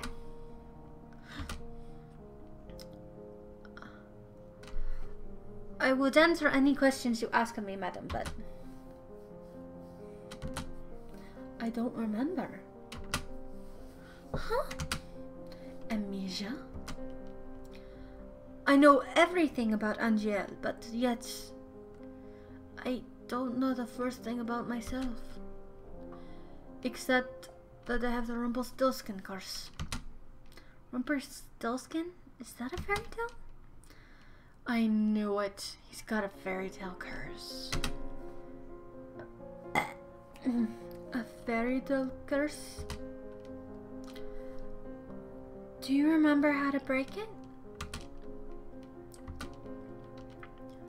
From what I remember, I must collect 3 memories and get them to appear in the notebook in this journal as entries. He shows us the notebook that he's holding, and he's been holding on to since we entered the room. My first memory of waking up and holding this, I thought there would be information here, but it's empty.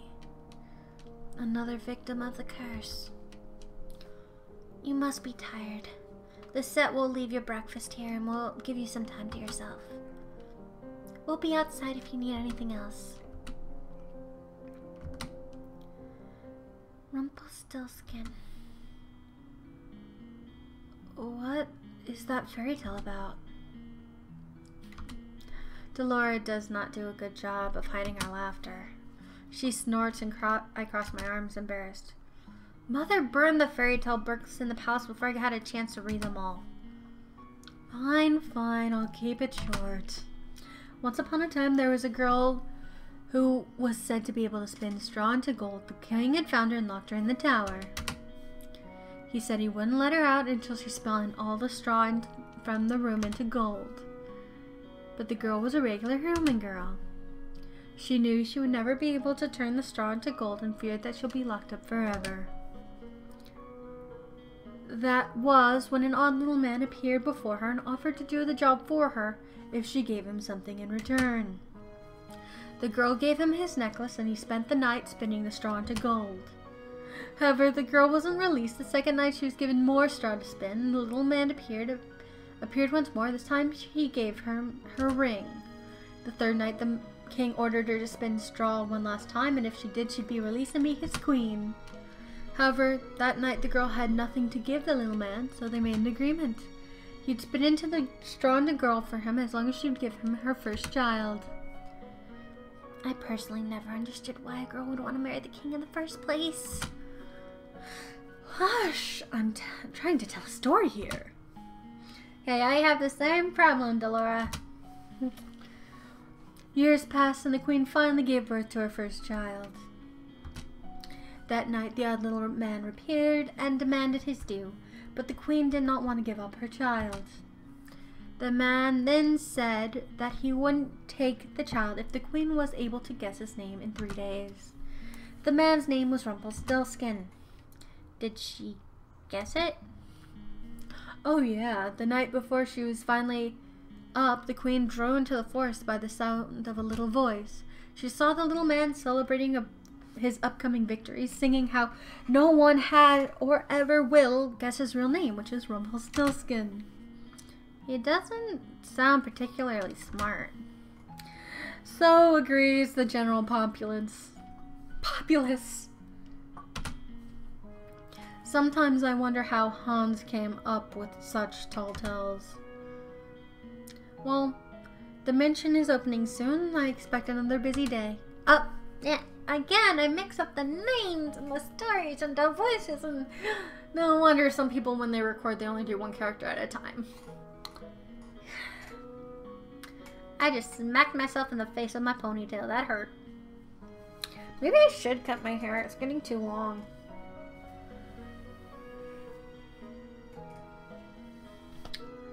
Usually busy for you, Lisette. You're gonna need to start coming up with good deeds.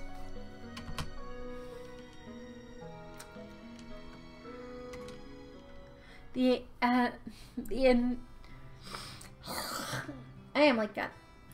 Too much boogers. I know that's the amnesiac, or I know how to say that word, it's just not wanting to come out.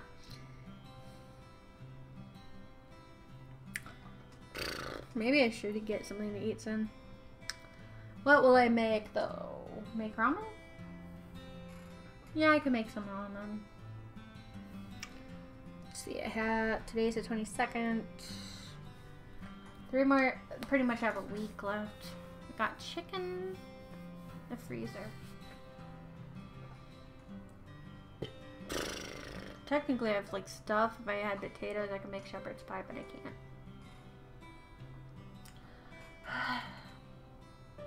Yeah, I might go make some ramen real fast.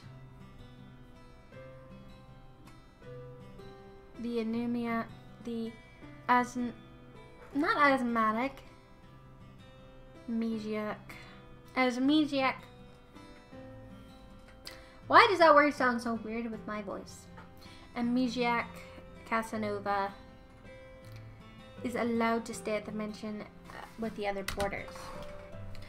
Because he still seems capable, Parfait set him to work as one of the mentioned servers. Anis's protest that he should remain in bed fell on deaf ears. Parfait couldn't as well go throw him out, not while knowing he had nowhere to go. I would be incapable of showing him such kindness given all the nonsense he spouts at us. The people that frequent the mansion slowly begin to steadily ignore me altogether, like I do not exist. It's better than the stares and the hateful looks. Rumple, you aren't here to flirt. But the lovely lady is unattended. Sir Rumple, you're making me blush. Because this man cannot remember his name, he has fashioned one from his own curse. Rumple. I think it suits him. I will never understand Parfait. This enormous, or this amorous waste of space is as useful as karma. I've returned. Speak of the devil. Did you miss me? Karma has left abruptly yesterday, saying she had something very important to take care of. Waltz trails in after her now, carrying several boxes in his arms. Why am I carrying these? Because you made me run an errand for you at the toy shop the other day. And because a gentleman carries things for ladies. I'm going to drop them now. Those boxes contain important contents. Welcome home, Miss Karma. It's good to see you survived the trip, Waltz. Thank you, Anise. I might not just do voices. I may just read as is.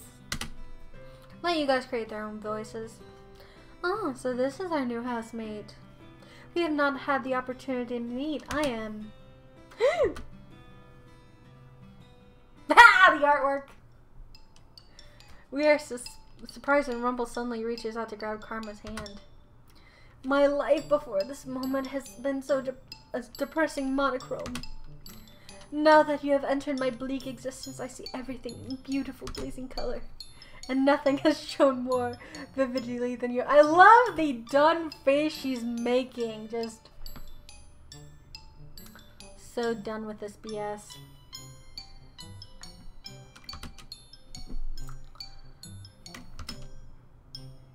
Oh. I am Rumple, my sweet. Let us talk of marriage. I stare at Karma, waiting for her to play back. At the very least, I expect her to wave Rumple away for being a fool. But she remains eerily silent. Answer, my angel, I beg of you. Yeah, I'm not going to do anything. I'm just going to read it. Keep. Say the word and it is done. Your filthy hands off me.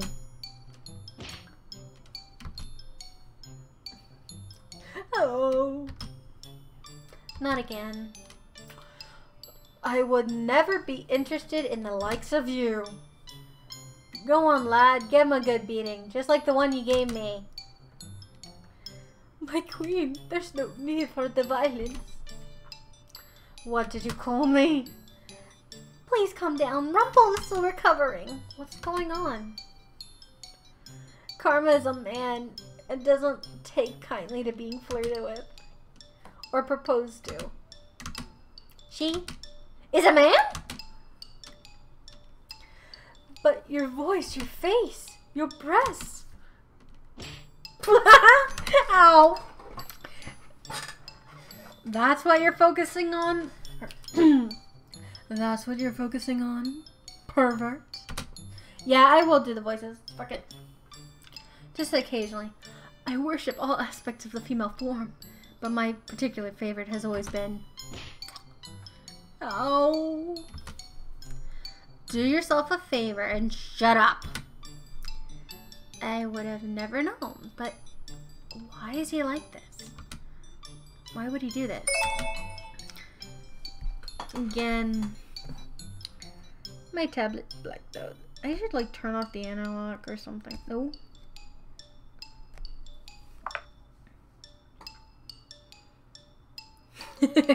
Yeah, no one did, but I did it myself because I was like flipping my hair back and forth. Where did my glasses go? I probably will go make ramen in a minute.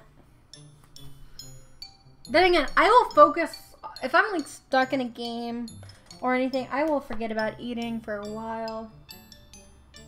How are you comfortable like that? Kitchen yoga! Hi, Harley. Okay. So I'll be back. I'm gonna go make food. Because I need food.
Okay, I'm back.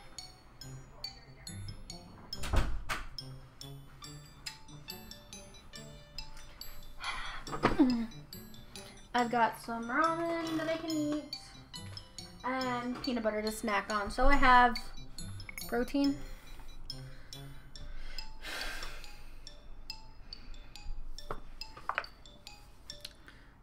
No one told. Okay. So I'm gonna let my ramen do its steam cooking. I'm gonna eat my peanut butter. Take a spoonful of peanut butter. So this is gonna be fun. Make myself look stupid because I'm gonna eat peanut butter and try and talk. Because I actually made that a challenge for any voice actors that eat a spoonful of peanut butter and try and do your best voices. So, because peanut butter makes it hard to talk. Now I'm pulling it. Hey, you want some peanut butter, Harley? Here.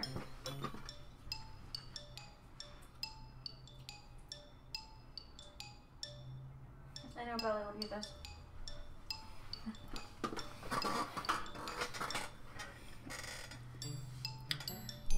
Don't look at me like that. I have my reasons. Is it because of your curse? Karma. Yes. I am undone. My heart is in pieces. I knew him for... You knew him for 10 minutes. For those who cannot hear the music of their hearts like I can, it only takes a look to fall madly in... I know, Harley. I know. I suck at reading. Irretrievably in love.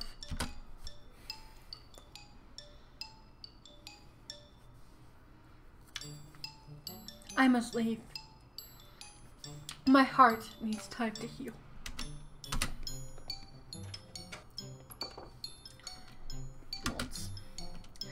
The merchant, it's like close to being Mädchen,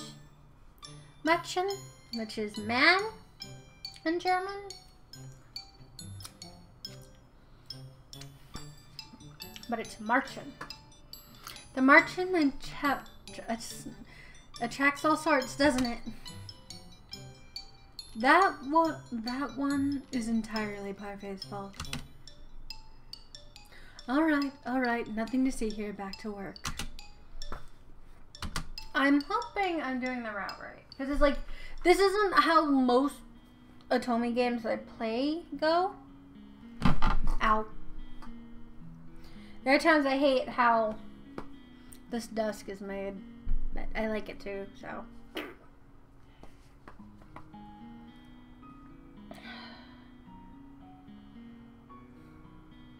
Harley, do I have to put the comb back on?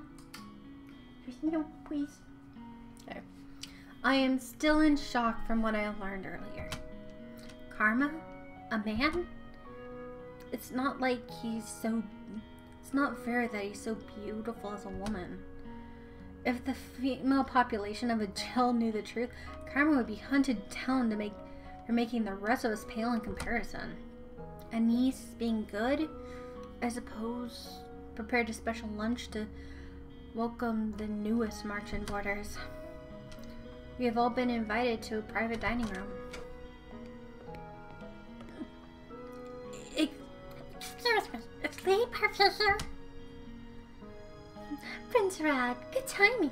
Please join us for lunch. I've only come to touch you, Lady Professor. But I'm hungry. And I've had no wish to make you wait while I eat. Please, come, join us. Please, Your Highness, I've made too much as usual. You can help yourself. You can help us finish. A cursed princess and a cursed prince. What an eclectic What an eccentric collection you have, Lady Parfait. I wouldn't say they're eccentric, necessarily. You're the most eccentric one of them, the most eccentric one here, Rumple. Really now? I sit quietly in my chair. I'm uncomfortable around so many people.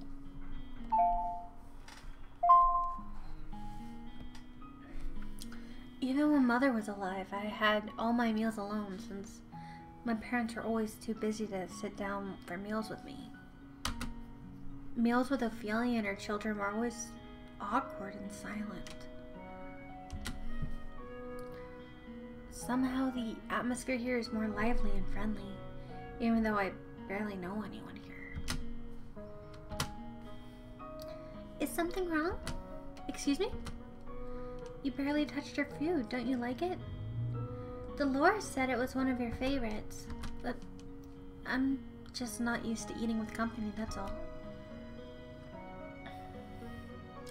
They say sharing a meal brings a family closer together. Garland. It took me a minute to realize Joran is an actual girl. I apologize. Closer together? Huh. Have you made any progress on how to do those good deeds, Princess? There's no way I'm admitting that I don't even know how to complete one. Oh, I forgot. You're not so good at doing good front. You're not so good on doing good. I am messing this simple line up so bad. Oh, I forgot. You're not so good at doing good front. You're not very helpful. Why don't you ask someone to teach you how to be good? How to do good? What? Well, it's not something you hear every day. As in, take some kind of lessons? If you're having so much trouble on your own, why not ask someone to give you advice or teach you? It's as simple as that. What's this I hear? The princess needs advice? Well, then she's in luck. I happen to be the most I happen to give the most excellent advice. Believe me when I say I can teach almost anything. The princess is indeed lucky that I am also available for teaching duties. I doubt I'll be the better choice since I don't go about deceiving the world. Excuse me.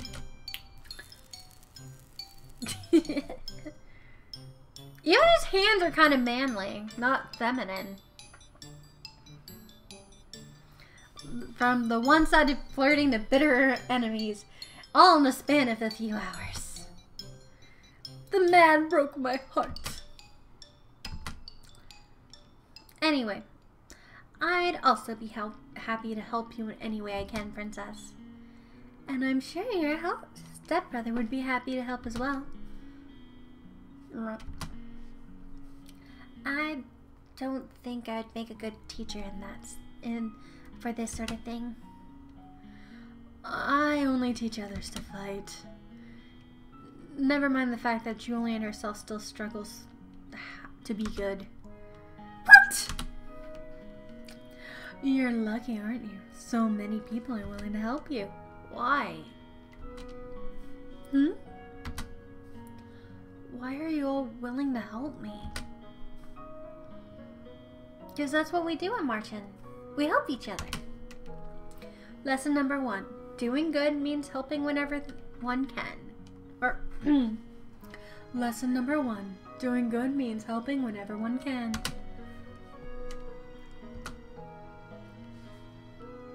Let any of us know if you want our help. Trust no one but yourself. You do not need to care for anyone but yourself. That is what Mother and that's what Mother and the last few years have taught me. I have always been alone, and it's easier that way, and yet these strangers, these people I've only known for a few days, are so willing to help me when they have nothing to gain in return.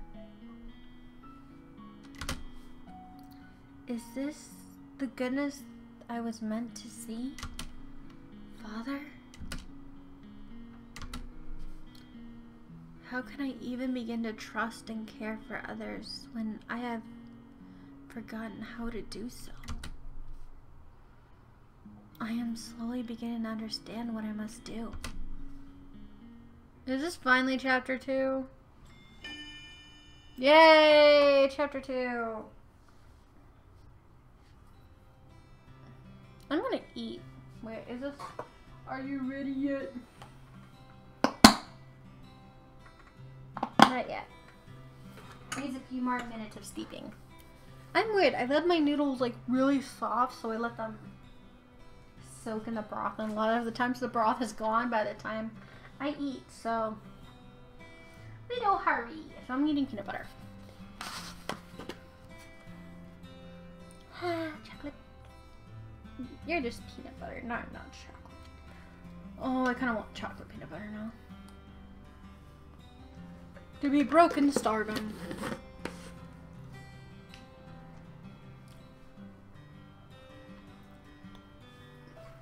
Like, how bad am I doing?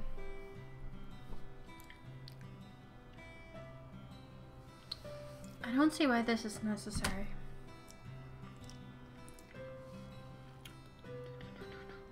Loading, loading, loading. Keep that shit rolling. No, no, no, no, no, no, no, right. I don't even know what I'm thinking of this. Get in with my peanut butter. Yeah, I'm so good. God darn, I've been going 3 hours and I'm only on chapter 2. This is an all day thing.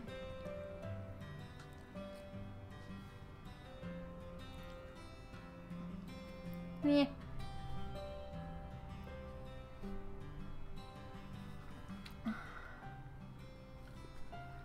Okay.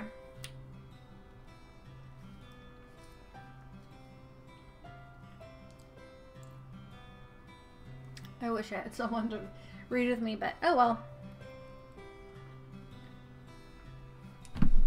Ow.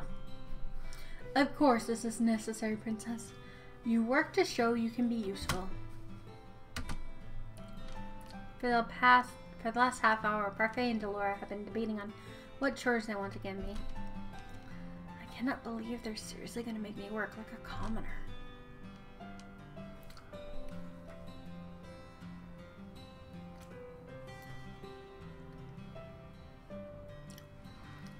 No freeloaders at the March-In, remember?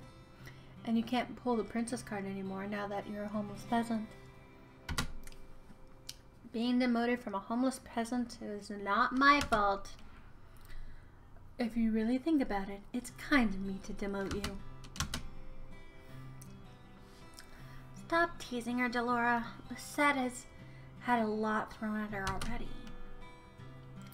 I'm only speaking the truth. Besides, working to live is a commoner's way of life,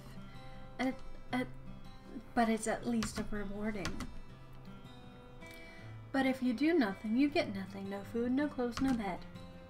You are no longer a princess, Lisette. Life here at the mansion is comfortable. You need to work for the comfort. Remember that. What you do is your choice, Princess. Do I even have a choice? No, not really, no. I see. Let's see. How about cooking ditties? No way. She'd burn a salad. She could be a receptionist. Then we'd lose all our customers. That's probably true. I'm right here, you know. Sorry. Do you have any useful skills at all?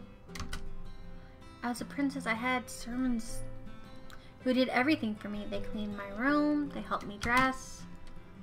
I'm expected to possess skills for things that I've never done. Ah! I found the perfect job for our Cinderella. Uh-oh. Sweeping! Ta-da! This set will be in charge of sweeping the mentioned floors. What? Perfect! Perfect. Even she would be able to do that. Could you, princess? I refuse. But look, I even put a cute little ribbon on the broom just for you. It's your own special broom. Princess does not clean. Hard-headed as ever. Don't worry. I'll be able to fix this for you.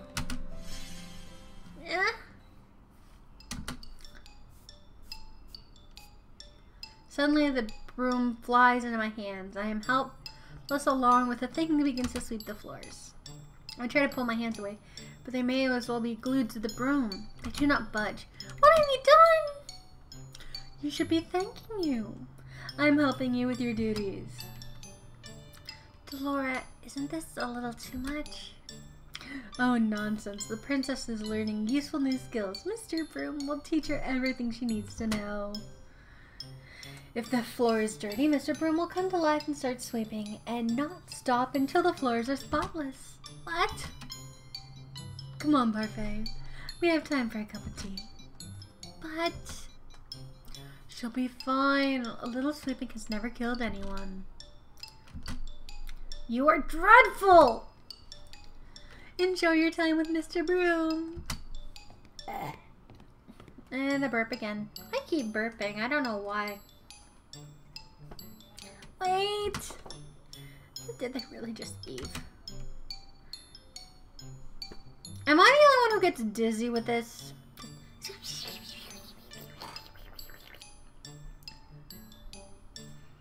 Is anyone here? Nope. No one's really watching. Oh well. I'm all alone. I'm talking to myself. I'm crazy. I'm so crazy. That is dizzying. Hey! Slow down! The broom begins to sweep faster. Despite my protest, I'm still forced like a puppet to sweep the floors with grudgingly tendency. Ah, speckle, speckle. I can barely catch my breath after that. Princess! Parfait sent me to check. How lovely. It's so clean I can see my reflection on the floorboards. I'm impressed.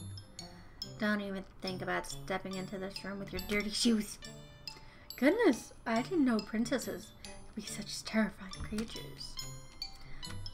You are aware the dimension is opening, so yes, the floor won't stay clean forever. Don't open the margin. I do sympathize with you, princess. It's difficult adjusting to the commoner's life. What would you know about that? More than you think. What? Oh, they let it slip? That was my mistake. Karma just smiles, his eyes gleaming with a playful mischief. He's definitely hiding something. My hands are red and sore from all the sweeping I've done today. I remember the salve that Anise offered me when I first woke up in my room. Surely that will help somewhat. Apply it to my hand and find surprisingly, it's very effective. Most of the redness fades quickly, along with the pain. Is this what my life will be like if I do not break the curse? Forced to work day in, day out? Cannot let things stay as they are. I must act. I lay down to rest. And tiredness falls upon me like a heavy, suffocating blanket. I close my eyes and feel myself shift into the darkness of sleep. The next day. Despite having slept hours, I'm still tired when I awake. Stay attached. Like, what is running in the background? That could be.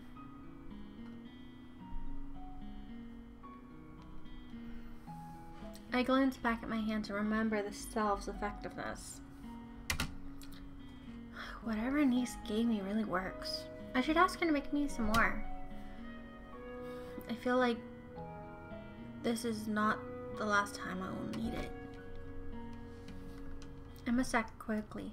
The sooner I break the curse, the better. The people who offered to help me are all here. Whom should I ask for help? Ooh, Fluff. It's me all alone. No one here beside me. Oh.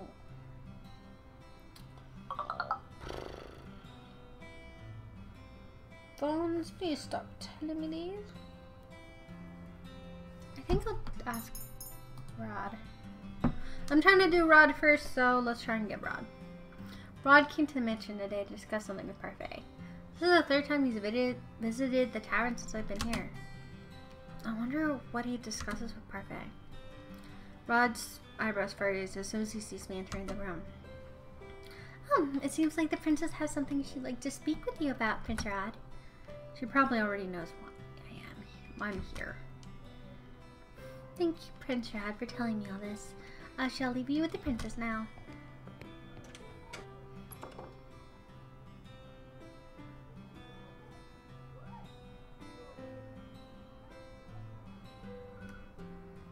Rod's expression turns grim. He clearly disapproves of me just by being in the same room as him. As soon as Parfait leaves, he shoots a glare in my direction.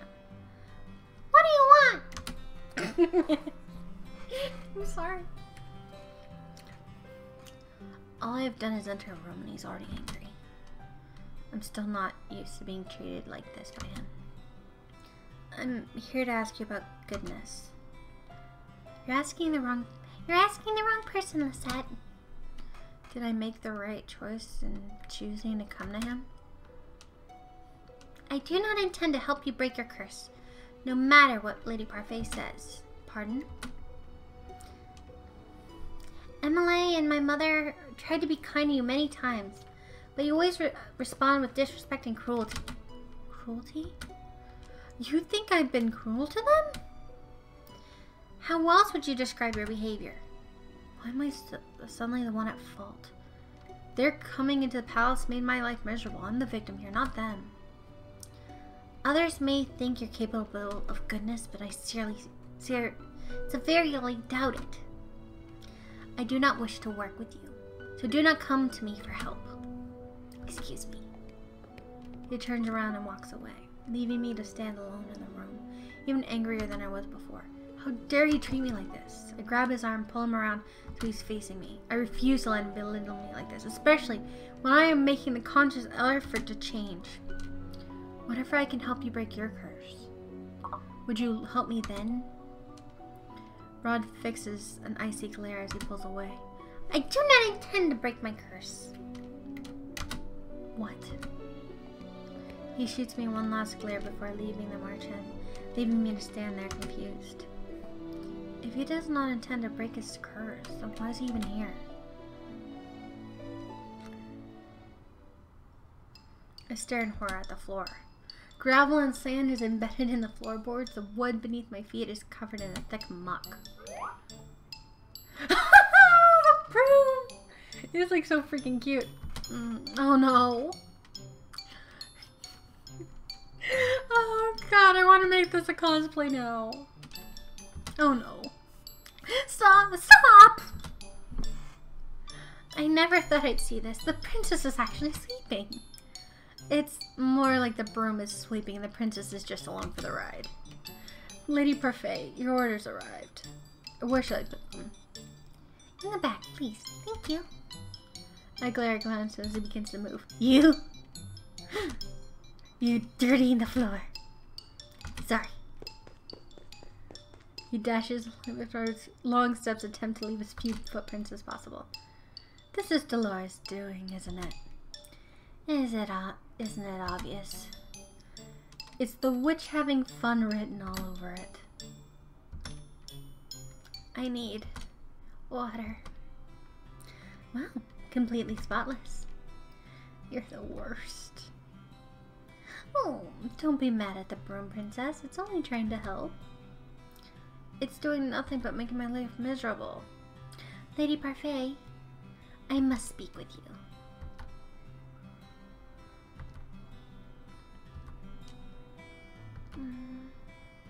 Why is she glaring at me like that? I believe it's because of your shoes, dear. I have just cleaned the floor. Oh, I'm sorry. I will clean it up myself right away. Princess is something else. I've never seen a witch so frightened of someone before. Yeah. Which hurriedly cleans up her tracks before mud. Oh, I wasn't reading. I'm sorry.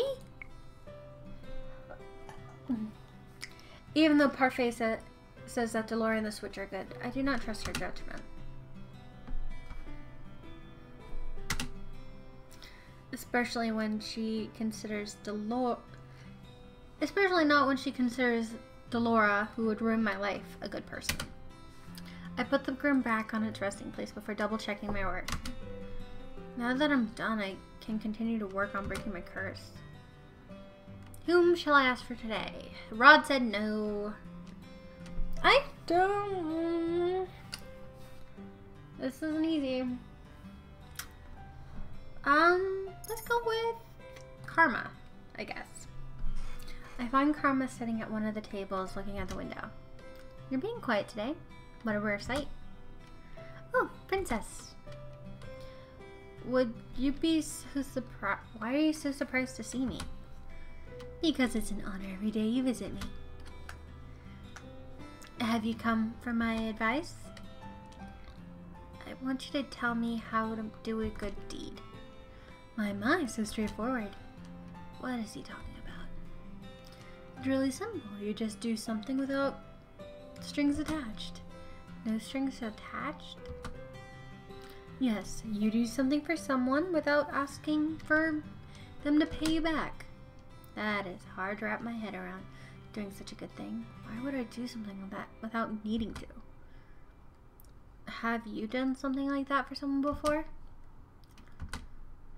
Of course I have, Princess. That was a long pause. Only a thoughtful one. Right.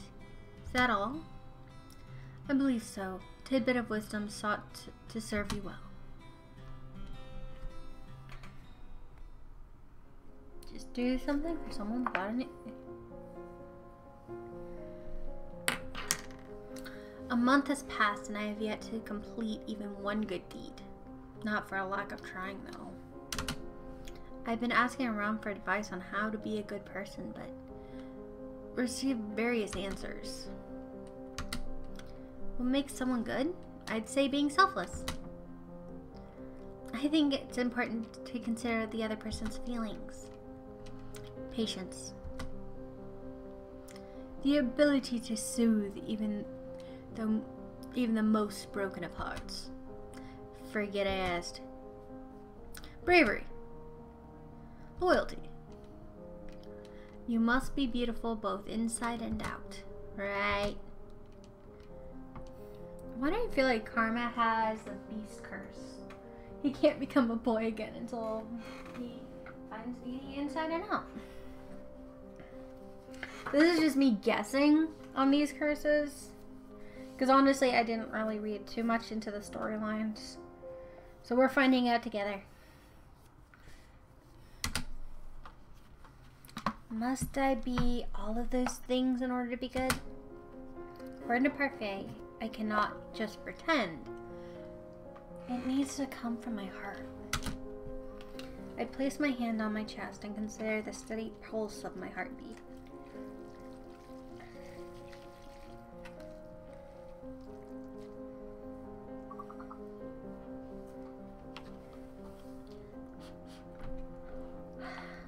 It's hot. Like, I wanted to finish this story in one day. This seems like a multiple story thing.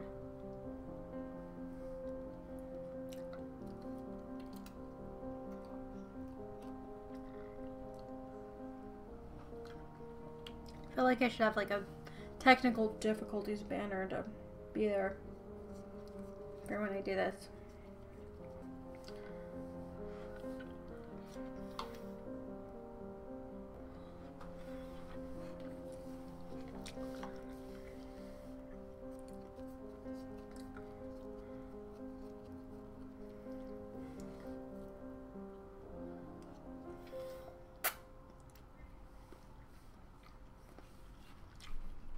Place my hand on it, as I consider the steady pulse of my heartbeat. That will not be easy. Close my eyes, thinking of all the possible ways I might have been able to break my curse. In the end, my mind is blank. Mother, what am I supposed to do? A dream? Your personal feelings are nothing but weakness for others to exploit. That is why you do not show them. You only show them that you are strong. Mom is a bitch. I thought my character was a bitch, but it was how she was raised. It's almost the nurture versus nature thing.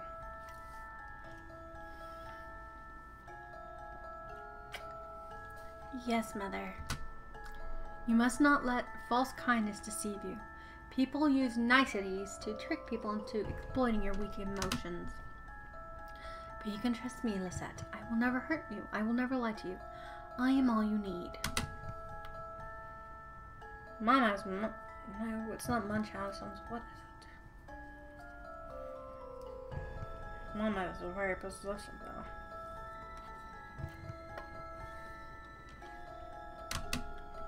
I love you, Lisette. I love you too, Mother.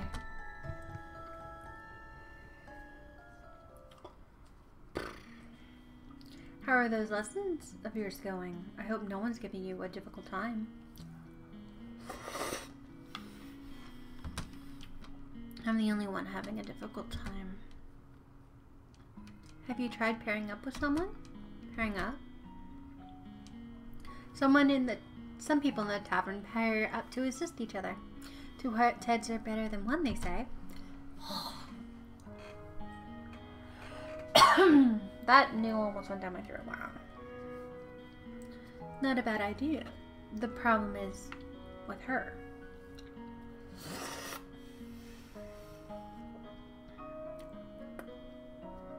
Yes, I'm being very unprofessional by eating while streaming. Because my dumb butt forgot to eat before streaming. But now it's like, this is my dinner. My brunch now? It's like, I didn't eat breakfast.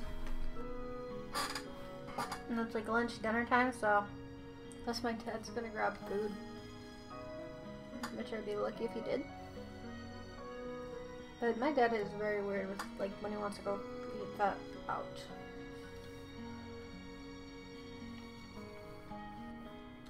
It's not a bad idea, though. Problem is with her. Who's gonna volunteer to pair up with the Ice Princess? She has a point.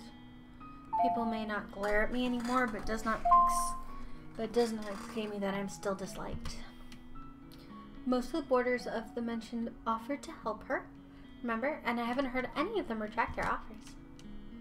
It's only a matter of time. Stop it, Delora.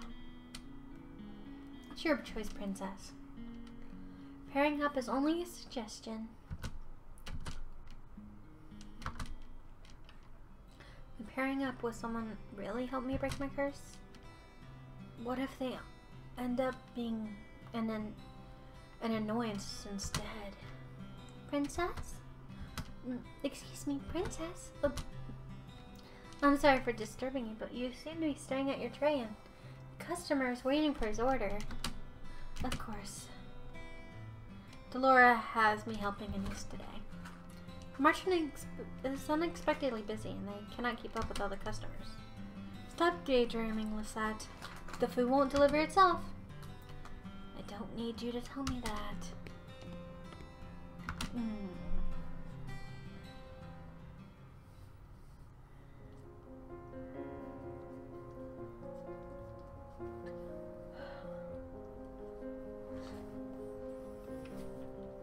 I stretch out on my bed. The stiff mattress does a little to soothe my aching muscles. I was on my feet the entire day, struggling to keep up with the steady stream of people that came into the marchand. I've never seen the marchand this busy. I roll on my stomach and bury my face into the pillow. My arms and legs protest the movement. I refuse this type of life any longer. I need to break this curse as soon as possible. Why don't you just pair up with someone? Pairing might not be such a bad idea.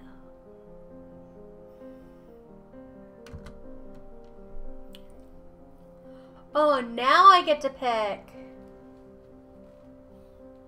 So I have to go 2 chapters with the annoyance of Karma, Rumple, and from what I remember, it's have to go him, then him, then him, and then I get to do him and him. But they're locked because you have to do 2 storylines completely before.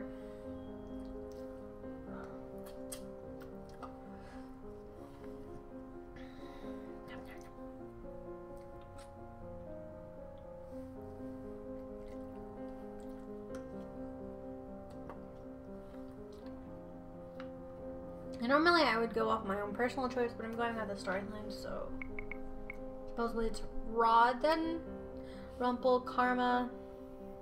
No. Let me double check the the paper. The paper. The thing.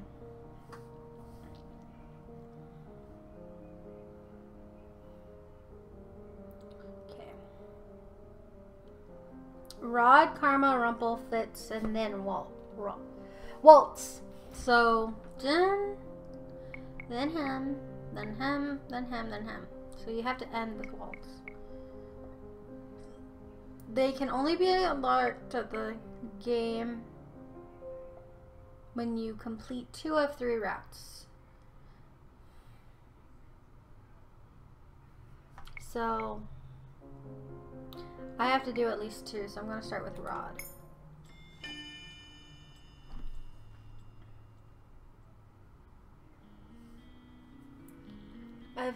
We'll ask Rod if he'll pair up with me.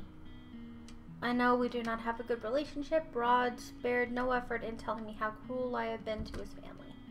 But I feel that rectifying that mistakes that I've made with them might be an easy way to get the 3 good deeds. Oh, this is going to be very interesting. But Lisette, didn't he tell you didn't want to break his curse? Yes, but that may not be the whole truth. He's still reluctant to break his curse despite all the advice I've offered him.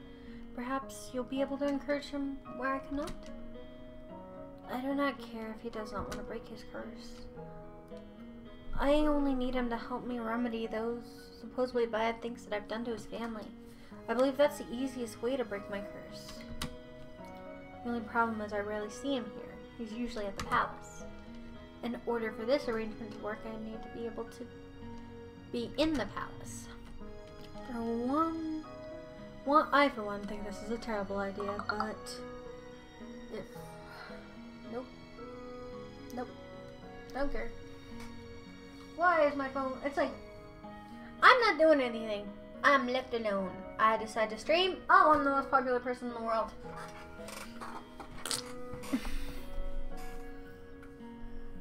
I'm the most popular.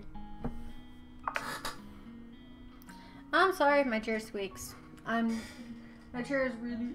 The chair I'm using is really old. I for one think this is a terrible idea. What if... Dolores' voice trails off. She averts her gaze to the floor. Her expression is a mixture of anxiety and solemn consideration. What if what? Is there something I should know? Both of which the fairy stare at me silently. After a few moments, Parfait speaks. You'd be far away from us, Princess. We wouldn't be able to assist you. Witches could be lying in wait for you, knowing that you are the true crown princess of Angiel. They might seek to use you for their own true purposes. And what sort of purposes? Why would witches be after me in the first place? Many of them have been corrupted by the Terramillum. Darkness invaded their hearts, making them bitter. Many of them just simply want to see the fairy tale curses continue on undisturbed. This is all just speculation, but it's better to be safe than sorry. What would you have me do? Delora? I have an idea. I can get her into the palace and make sure there's someone there to look out for her. How? Just trust me. Tomorrow the Ice Princess returns to her palace. I have a bad feeling about this. Oh, this cannot be happening. Don't dilly-dally. The princess will be awake soon and expecting her new maid. I close my eyes and suppress my urge to groan. This is how Delora is able to help me by turning me into Emily's personal maid. I thought she knew this would be funny, didn't she? Huh, I will make her pay for this.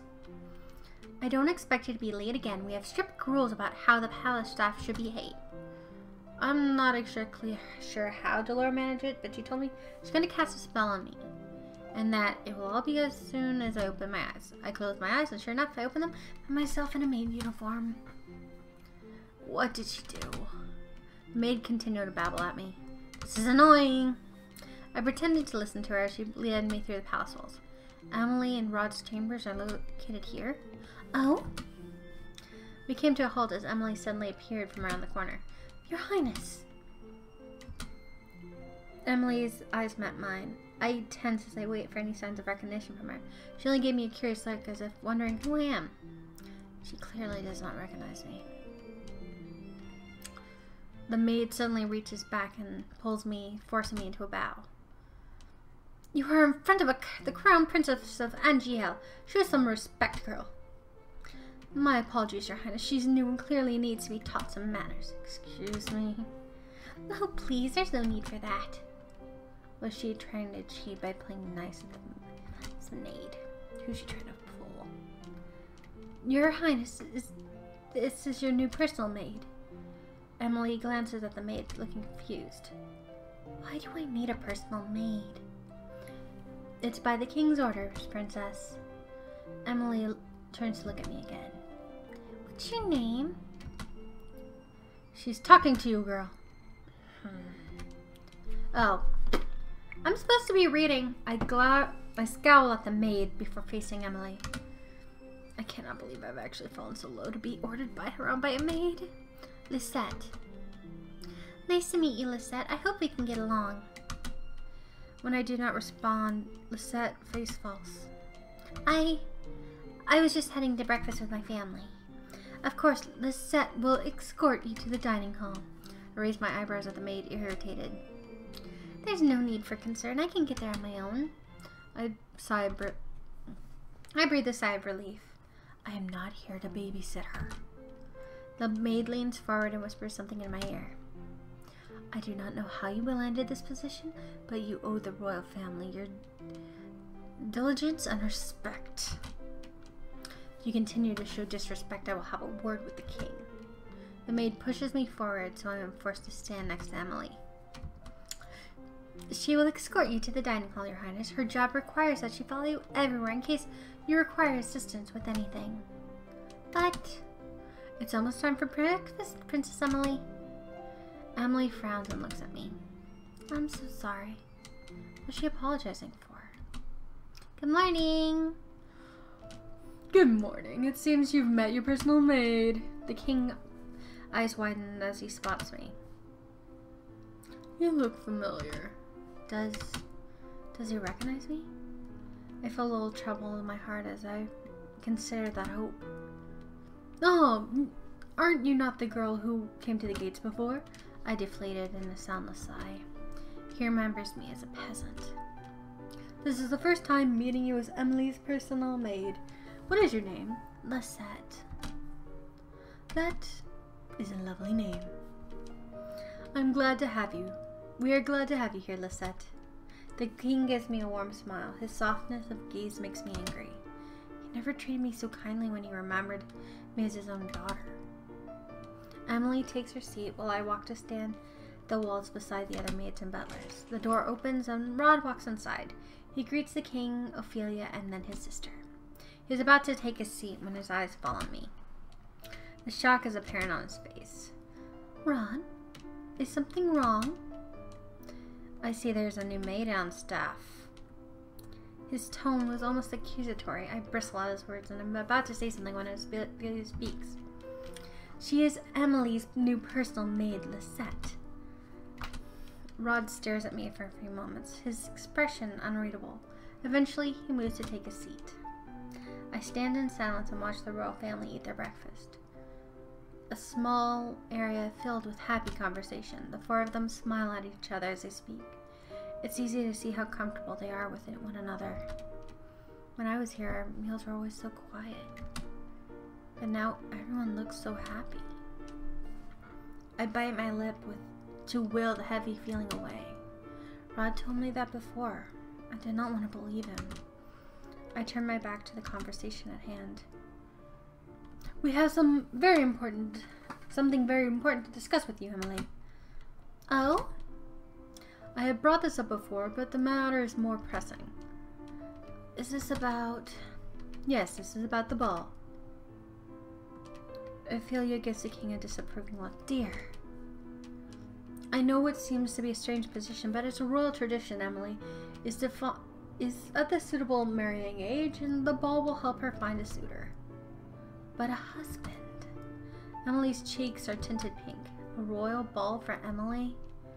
To find her a husband? I would have never agreed to such a thing. The king never forced me into one because he knew that. I will not force you to marry someone you do not love, Emily. We have agreed on this ball to uphold tradition. All eligible bachelors will be invited in 4 months' time, and you will choose a man you want to court you. I did find my true love through a ball after all. He glances at Ophelia, responding with a fond smile. Her expression falls back onto something more worrisome as she looks at her daughter. But what if I can't choose anyone? We'll throw one ball as per tradition. We will not force you into another ball if you cannot find a good suitor, but we must uphold traditions at least once. Perhaps this will push you to think more about the future. I will not put any added pressure on you, Emily, but I would be happy to see grandchildren before I have to give up my throne. I am not getting any younger, you know. Father! I can tell the king is trying to make light of the situation, but the undertone of seriousness. Emily sighs. What was that? Emily sighs and nods, slowly nods. I'm sorry, there's like sounds in the background. You heard it too, right, Harley? I'm gonna go check what's going on. I'll be right back.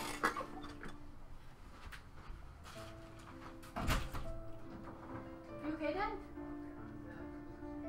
You heard that, right?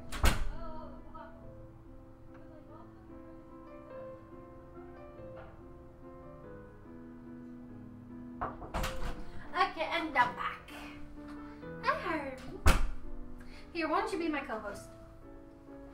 Come here, cuteness. Goodness. I understand. My gaze shifts to Rod, in search of a reaction, but his expression is impassive. Right, Harley? No reaction at all. Did he know this was going to happen? But can I really be the princess of the kingdom Livestream deserves? I feel so unprepared.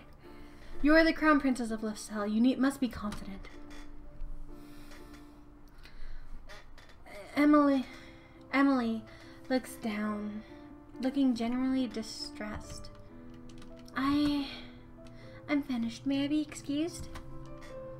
But sweetheart, you barely touched your food. You may. Emily stands up and ducks a quick curtsy before rushing from the room. I do not move until I feel Rod's glare. I realize I'm meant to follow Emily. Excuse me. I curtsy and follow after Emily. I barely make a few steps away from the dining hall before the door flies open and Todd is rushing after me.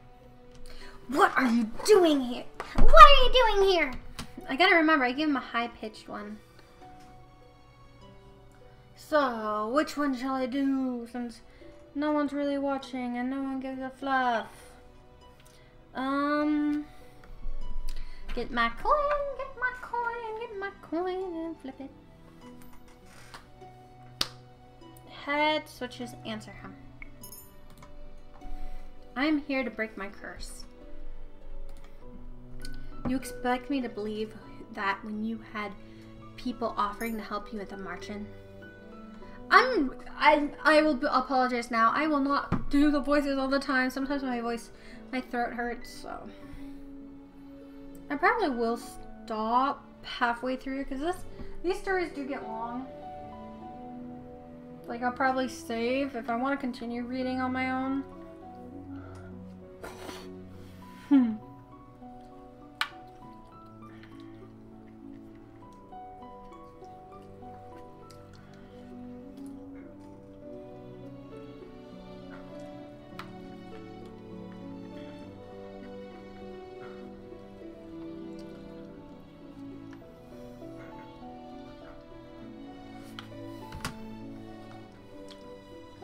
Rod's expression changes to anger, clear in his eyes. No, I know why you are here. What are you talking about? You thought you might have to take back what's rightfully yours, didn't you? You have no qualms about hurting my family again. I stare at him, unpulsed by his accusations. I carefully quell the simmering anger inside me. The last thing I want is to be fired before I break my curse. I am not here to hurt anyone, so stop accusing me of such things. We glare at each other in silence. I have always thought Rod was closed off and quiet, but his emotions are always blazing in his eyes. You shouldn't be here. Rod steps back, his gaze still fierce. I don't have time for this. I'm going to find Emily. Why, so you can insult her? No, because that's now my job to tend to her. Excuse me. The last place I expected to find Emily is in the throne room. Much to my surprise, she's standing alone inside, staring up at the throne. Oh! And she turns to face me. She has a guilty expression on her face. I'm sorry. What is she apologizing for? I was very rude earlier, walking out on everyone at breakfast. Emily gazes back to the throne and sighs. I'm sure any other girl would be happy to have a ball. I mean, it's something out of a fairy tale. But She sighs once again and looks down at her clasped hands. It sounds so perfect in fairy tales. 3 days is all it takes before everyone's found their true love. But I don't think that's how it works out in real life, do you?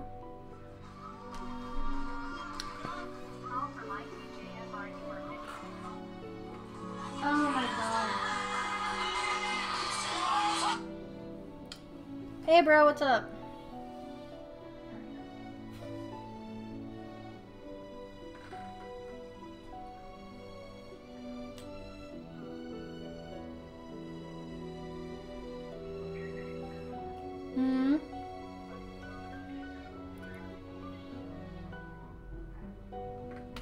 I'm streaming right now. Yes, I'm on the computer. Okay, what's up? One sec. Hey guys, take a quick pause and I will talk to you in a minute. Save the game.